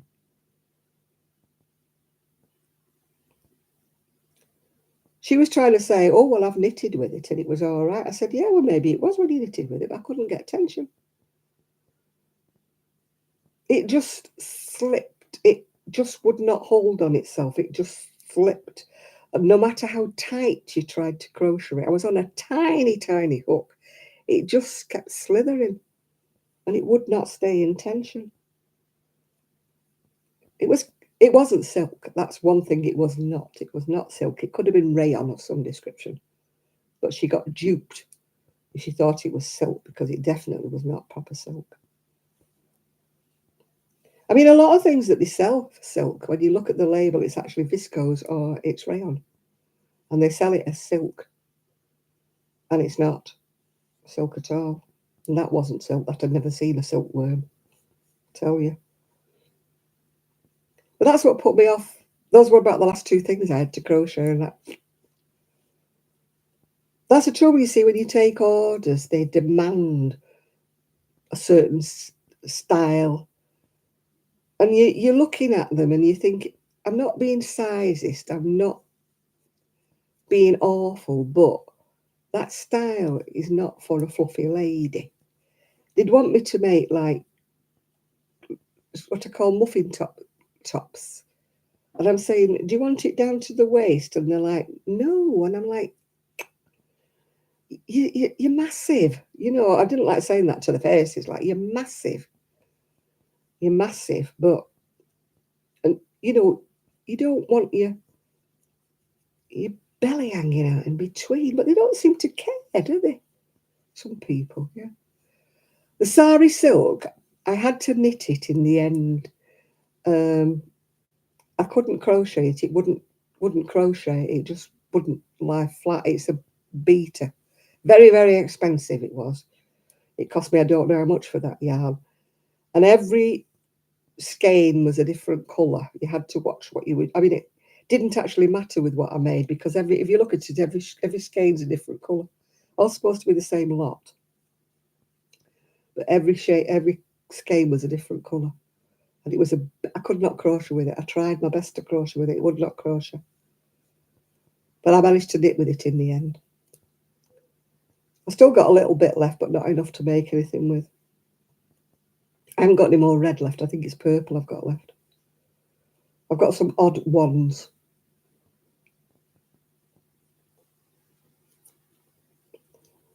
Yeah, I'm too polite when I'm dealing with people. I had one lady sent me a message, and I didn't see it. I don't know whether away or what. But she wanted 2 hats, like devil hats. And I didn't see the message, because she just sent the message with a picture saying, how much would it be? For like, I want you to make me 2 of these hats, she said. I mean, I wasn't doing any orders anyway. How much for 2 of these hats? And then I didn't see the message, so I didn't answer it. And I got his message back. You arrogant, ignorant bitch. You know, you think you're too good to answer my query or something? I thought, thank you very much. That's very nice of you, isn't it? You arrogant, ignorant bitch. And I was only about 2 or 3 days late answering a query. I just didn't see it. I hadn't seen it. It was in the messages. But sometimes if messages are from people who are not on my friends list, they go into another ether, and I don't actually always see them. I wouldn't have made them for her anyway. I thought, well, if you've seen them, she gave me a picture of something that was on Etsy or something. I thought, well, if you've seen them on Etsy, buy them off there. Obviously, she thought I was going to make them for her cheaper or something. I thought, no, go away, cheeky. I didn't answer. I thought, I won't answer. I just left it. I thought, if you want to be like that, be like that. But honestly, you know, if somebody hadn't replied to me, I would say, I sent you a message, did you not see it? Or something like that. You know, not send them a message like that. I'm glad I didn't make them for her anyway. I didn't want to make them anyway. I don't want to make devil hats with horns on. She wanted 2 of them. Why not buy the ones on Etsy then? If you wanted them, buy them.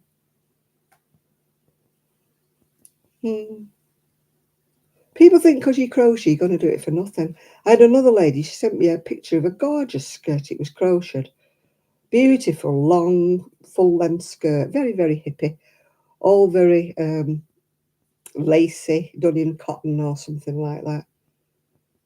And she said, they wanted, I don't know how much for this. I bet you could make it for me cheaper. So I replied back and said, sorry, guess again, buy that one.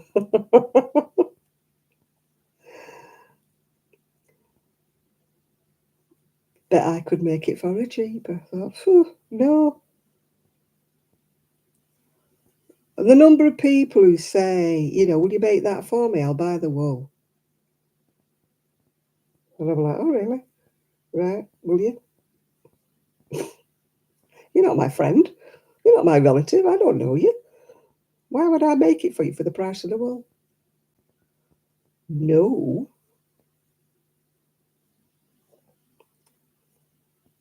Now, I had one girl, she knitted this beautiful shawl for a baby. Took her forever to knit it for. And it was the first time she'd ever made anything. So she said to this lady, said, what do I owe you for doing it? So she said, oh, I don't really know. I don't really knit for people. She said, give me what you think. This lady gave her a little box of chocolates. No money. A little box of chocolates she gave her. Not even a big box of chocolates, a little box of chocolates. This lady was heartbroken. She was one of my customers that came in the shop. She was heartbroken. I said to her, and it was a fine knitted baby shawl. Took her forever. Seriously, yes, seriously. She gave her a little box of chocolates that probably cost her, I mean, I'm going back a long time, they probably cost her £1, if that, at the supermarket.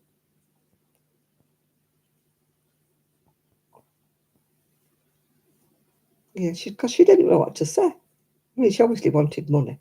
Insulting, that wasn't the word for it, was it? I'd have said, give me the shawl back. Can I have your chocolates back? Yeah, I could crochet. I could crochet for fun. I could have loads and loads of people want me to crochet for the price of a yarn. Will you make it for me for the price of the wool? And I thought, yeah, if I told you how much the wool was that I've used, you'd drop dead. I mean, that hood I've just made, that hood. The lady said to me, are you selling them? I said, I can't. She said, why? What do you mean you can't sell them? I said, the wool cost me £30, or it would have done if I'd have had to buy it. It was in the shed, and it was for my daughter-in-law. So I didn't. But I'd paid £8 for the pattern, yeah. But I said to her, well, it cost me £30, I said, for the wool. I said, and I wouldn't make one of those for anybody for nothing. I said, so, you know, I'd want about £50 to make it again. She goes, oh, right, no, thank you. She goes, oh, I didn't realise it'd be that much. But I thought the colours were marvellous. I said, yeah, that's why it was so expensive. I said, the colours were marvellous. The colours were lovely. I said, that's why it's expensive. You get cheap wool, you get a single colour, don't you? You don't get all fancy yarn. It had a bit of wool in it, a bit of cotton in it. It was lovely wool. They don't do it anymore, by the way, yeah. Yeah, it cost me £30 for the wool, Nathan. And she nearly dropped dead when I said, and I would want something for making it. She nearly collapsed at £30 for the wool. But that's what it was. It was $4.99 a ball, and it took 6 balls. So if I'd have had to pay post, if I could have got it, I mean, they don't do the yarn anymore. But very, very similar to that. I mean, the cheapest I could have done it was like 3 balls of James C. Brett Marble Chunky. But you're talking about £7 a ball for that, whichever site you use, you know, different size, different money.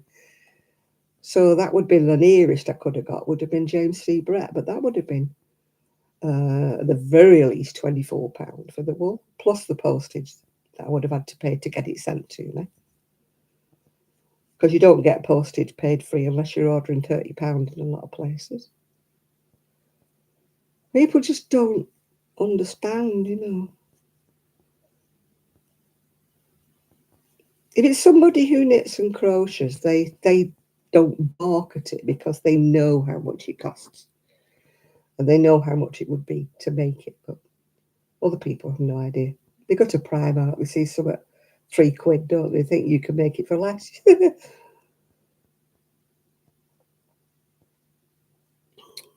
But the best one is like, you know, I'll pay you for the wool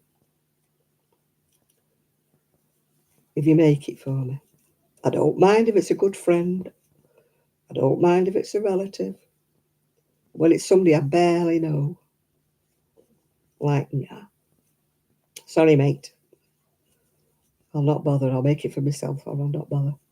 I'll never make a good businesswoman because I've waited, what, 60 years to be discovered? I think I've left it a bit late now.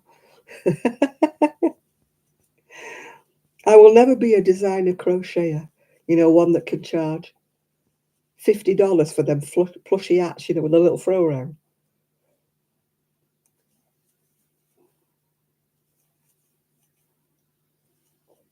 Or people who make those waistcoats like I made and couldn't sell for 40 quid. And they're selling them for like 100 and what, no, $200, $300. And when somebody says how much, they go nasty on them.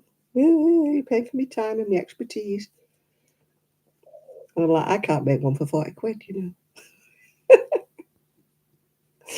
Oh, dear. I'm in the wrong area, I've decided. I need to be somewhere arty, crafty. I need to be down in Brighton, or I need to be in Glastonbury, and make hippie trippy shawls and sell them for 100 quid, That's where I need to be. I'm in the wrong area.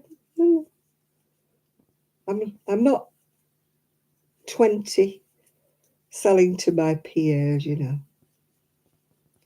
Oh yeah, they'll pay for fancy dancy Starbucks, won't they? But they won't pay me to crochet or anything for them. I try not to get upset when I see these little sweet young things thinking they've invented the wheel, saying I've designed this sweater, and I'm like, no, you haven't, love. That sweater was going around when my grandma was sucking eggs, you have not designed it, love. I'm a crochet designer, like, yay, your dreams, darling.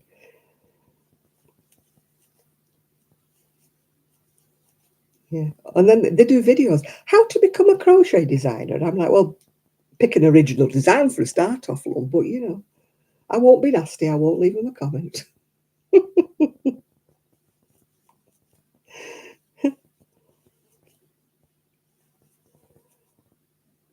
Yeah, definitely teaching the grandma how to suck eggs, yeah.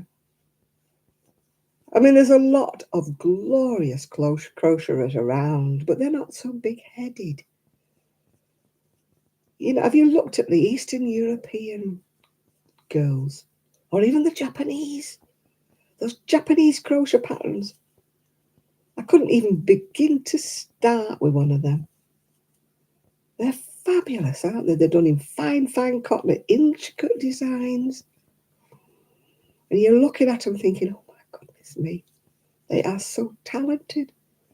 And then you get some twit of a 20-year-old girl crocheting a pair of shorts in blanket wool, And you're thinking, no, dear, you are not. Yeah.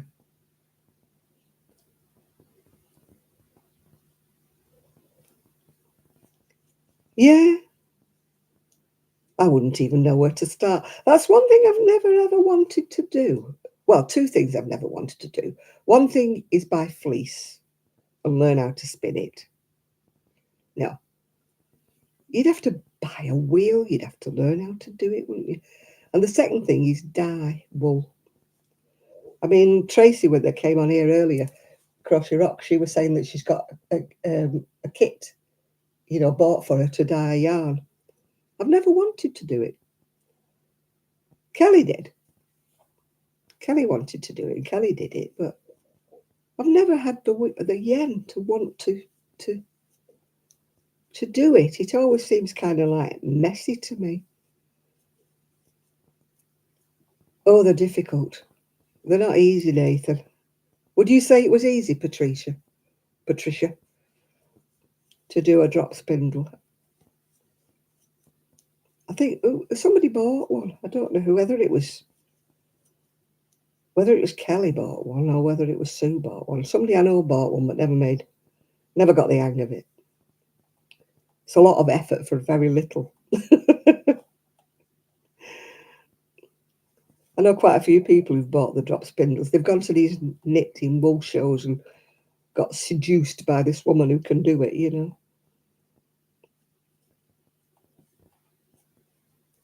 Yeah. I mean, I watch not quite enough yarn. She does some spinning, but she openly admits like she's been trying to spin and do for many, many years. And she's, she'll say it's very hit and miss with her. Her things have got like different thicknesses. They go thick, they go thin. And she openly admits that she's not like brilliant at it. And she's been doing it for ages. And, she buys what she calls the fluff, and they make it look so easy. We used to have a lass who used to go to the Bolton Knitting Club, and she had a proper spindle, proper spinning wheel. And she used to buy the fleece, card it all and do it all. And I just think, what a lot of hard work. Wash it all, do it all, have it in the bath with lanolin and stuff. And then you had to card it all and do it all, make it into fluffy stuff. And then you had to spin it. And I'm like, oh, for goodness sake, just go to the wool shop and buy a ball, I could not be bothered with all of that. You can understand why people did it when they couldn't get stuff, they couldn't get the wool, they couldn't get anything. But now you can buy anything. I mean, by the time you'd finish buying a wooden spinning wheel that costs a blooming fortune, I've seen them at these knitting shows. They're not cheap, they're like a piece of furniture, aren't they? The time you'd finish buying one of them and buying the fleece and treating it and carding it and drafting it and whatever they do with it, do it onto things, don't they? Yeah. Do you find it easy though? I know most people don't with them drop spindles. It's like patting your head and rubbing your tummy at the same time, isn't it? It's like you have to spin it and hold the yarn and do that at the same time. It's a bit hard to get an even texture, I think. Hi, Nancy. I'm surprised I'm still here. I'm actually 17 minutes past the witching hour. Because I'm that busy chatting and trying to do this edging on this jacket. I haven't even done the sleeves and I'm doing the edging. I'm a bit before myself, aren't I? But, yeah. The thing is, I didn't get up till about 1:15, so I'm not actually tired tonight. I'm not actually dropping off tonight. I should get up before lunch, but it was all quiet. They'd all gone out, so the dogs weren't barking. I did mean to get up actually today and go down to Cleveland's. I thought, shall I do the charity shop?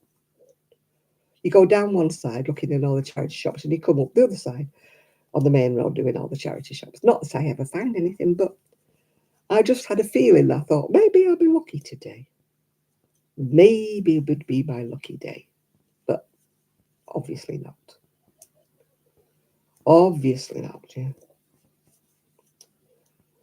I would have bought a skirt today, but it didn't have in my size. They had some lovely velvet skirts on Moonbeams and Mayhem. They had one in like a purple colour, and they had one in like a turquoisey greeny colour, bit like that kind of colour. And I thought, oh, one of those would be lovely. I've got a black one with sequins on it, and I've got a wine colour one with sequins on it. I thought, should I treat myself? But no, they didn't have my size. It stopped at size 16. You'll ring me at 8 in the morning, and I shall not be answering you at 8 in the morning. I'll tell you that for nothing. I'll be in the land of snooze. Can you ring me at 10?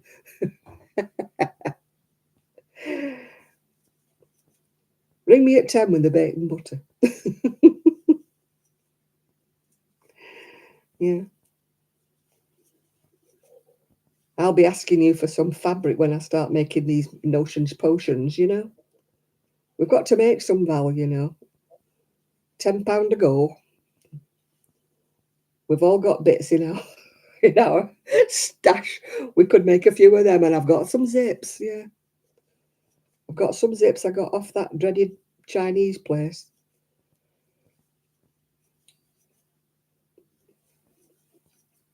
I've not got the fabric, but I think you might have just a few little bits of fabric going spare in your in your stash, Val. All I've got is a few little cheap that I got from that Chinese few little cheap little square things that wouldn't make the baby a bonnet, you know. I would have used them for curtains for my dolly's house, but they're that cheap you can see through them. You could read the paper through them. I don't know how people find that site to be wonderful. I'm not even saying its name. I'm not even giving them house room. Everything I've got off there is absolutely been sheer junk. No, the only thing I got that wasn't junk was some blocking pins, but I paid as much for them as I would have paid for them on Amazon. And they were all right, but I paid through those for them. Everything that I got these nail files from them. And I've only used them about 3 times, and all the, you know, the grit has worn off them. I've only filed my nails about 3 times, and there's no grit left on them. You know, the gritty bit where you would file your nails. It's all shiny now. It's all fell off. That's how good everything is from there. I got some plastic boxes that, the website, yeah, that shan't be named. I don't know why people got mad about it. It's a load of trash. I bought one ball of what was supposed to be like white chenille when I was making the doll's clothes for Cindy, or was it Barbie? You never seen such a parlour. It's absolute chenille my backside. It's absolute rubbish. I wouldn't even put it on the doll. It's that much of a rubbish. How people buy the yarn from there, I do not know. It's all rubbish. Or as my son used to call it, rubbish. He always put a T in it. It was rubbish and it was polish. You know, instead of polish and rubbish, it was always polish and rubbish. I said, there's no T in it, love. I want to polish. He loved to polish, but he used to use a whole spray can of polish on anything he was, you know, doing. I say, don't need as much as that, love. Just a little spray would be enough. I'm polishing at a coffee table. I'm polishing your coffee table. That coffee table must have been an inch thick in polish by the time we finished with it. Must have had a coating on it. And I wouldn't mind, but he was asthmatic, so he'd be, I said, don't spray so much. Because back in the day, it used to have those things in that they don't use anymore, the ones that were making a hole in the ozone layer. I mean, things like that don't have it now anymore. Back in the day, you know, the hair lacquer and everything like that used to be making holes in the ozone layer.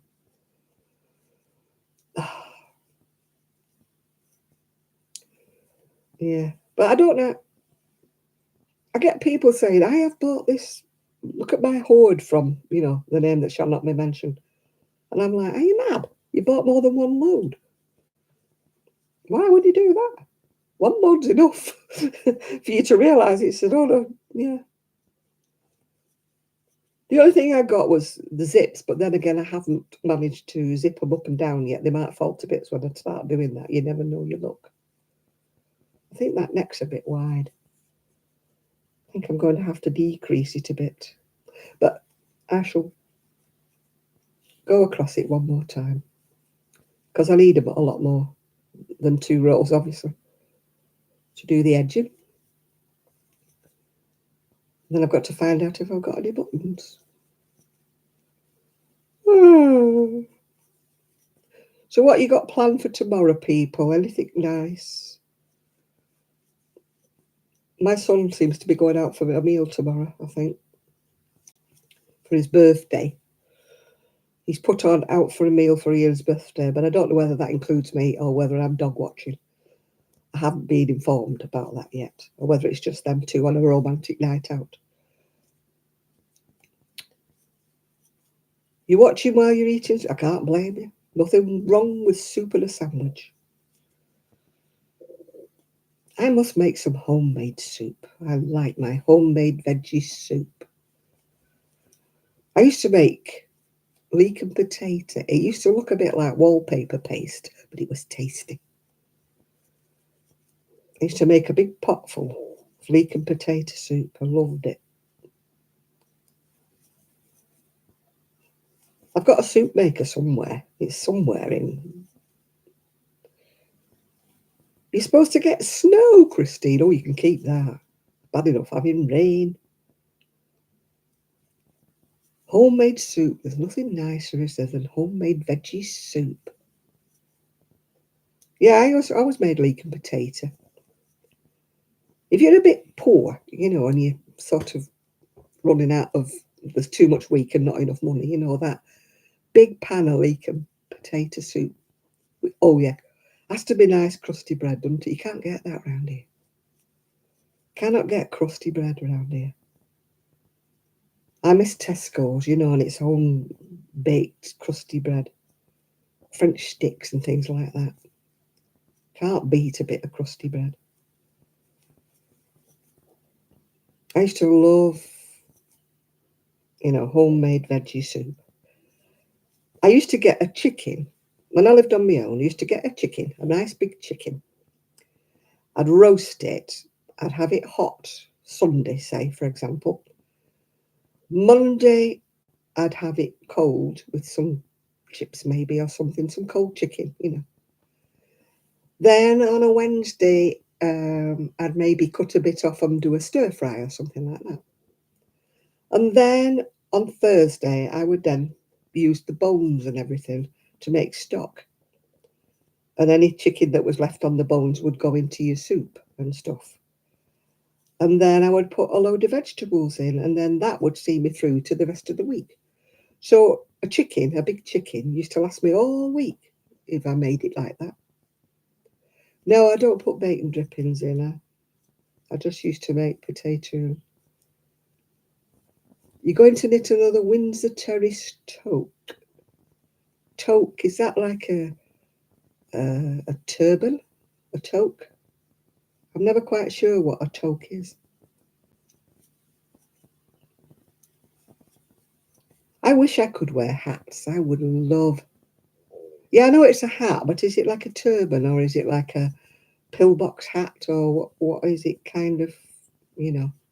No, it's a special kind of hat.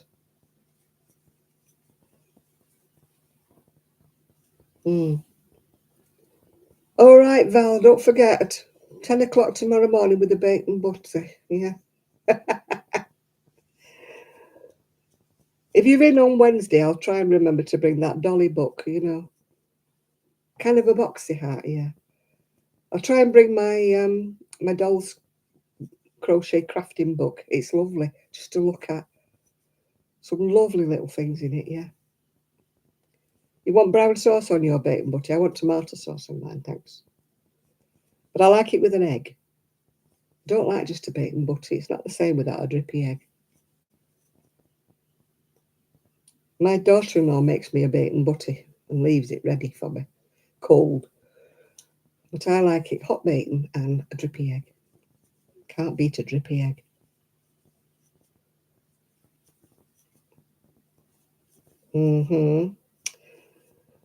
Well, I think it's time I went. It's nearly half past Cinderella time. Yeah. I need to block that red swirly top because it definitely needs blocking. And I need to block this I've got on because it's bending under. But I can't block tomorrow because I'm using the clothes area at the moment to dry my washing. So I can't block anything at the minute until the clothes area is empty. Because I put my blocking boards on the clothes area. So it'll have to be later in the week when I do the blocking. I must have never blocked this because the ends just keep curling under, as you saw by my other video, if you've seen it.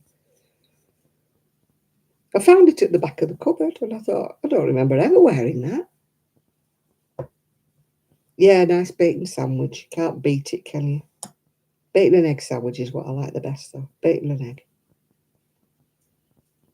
Got to be crispy bacon. I don't like my bacon soggy. I don't like it when when the fat's not crispy. Yeah. Yeah, I'm doing the edging now on it. I've got all the ends to stitch in. Got to be extra, not burnt, but crispy. Crispy.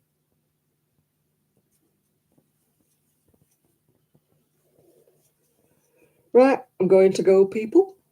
And I shall see you all very soon.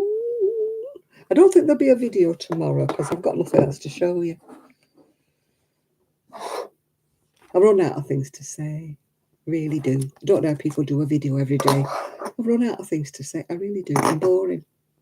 I bore myself sometimes when I'm talking. I think, oh, Janet, you're boring. Yeah. Nighty night, everybody. I'm going to go and I'll see you all very, very soon. And I'll speak to you all very, very soon. Bye for now. Thanks for your company. Don't forget, if you know 7 people who want to subscribe to me because I want to get to 8K, there must be 7 people in the world who haven't subscribed to me. You must know friends. Tell them all to subscribe to me till I get to 8K, and then they can go after that if they want. Thank you so much. Bye for now. Bye all. Right, Jill, Shad wants to know if you're having a sipping Sunday tomorrow. I don't need 500. No, I've got 7493. So I need 7 to get to. Oh yes, 75. Oh God, I'll only be 75. I thought it was going to be 8. No, I'm not. Oh, I need 500. No, I won't get there then. I'm going to be so sad now. I thought it was near 8K. I'm sad now. Very sad. Right, sorry. I think Jill seems to have disappeared, Shad. She's not answering you. Jill, are you still there? No, she's not answering you. Sorry, Shad. I shall see you all. Oh, she said maybe. Maybe. There you go. That's a maybe. Right, I'm going to go. So bye, everybody. Thank you all for your company. Bye now. I know, he's put me right off. My maths is never any good. I thought I only needed 7. But I need 7 to be 7.5. Oh, I'm upset now. Bye now.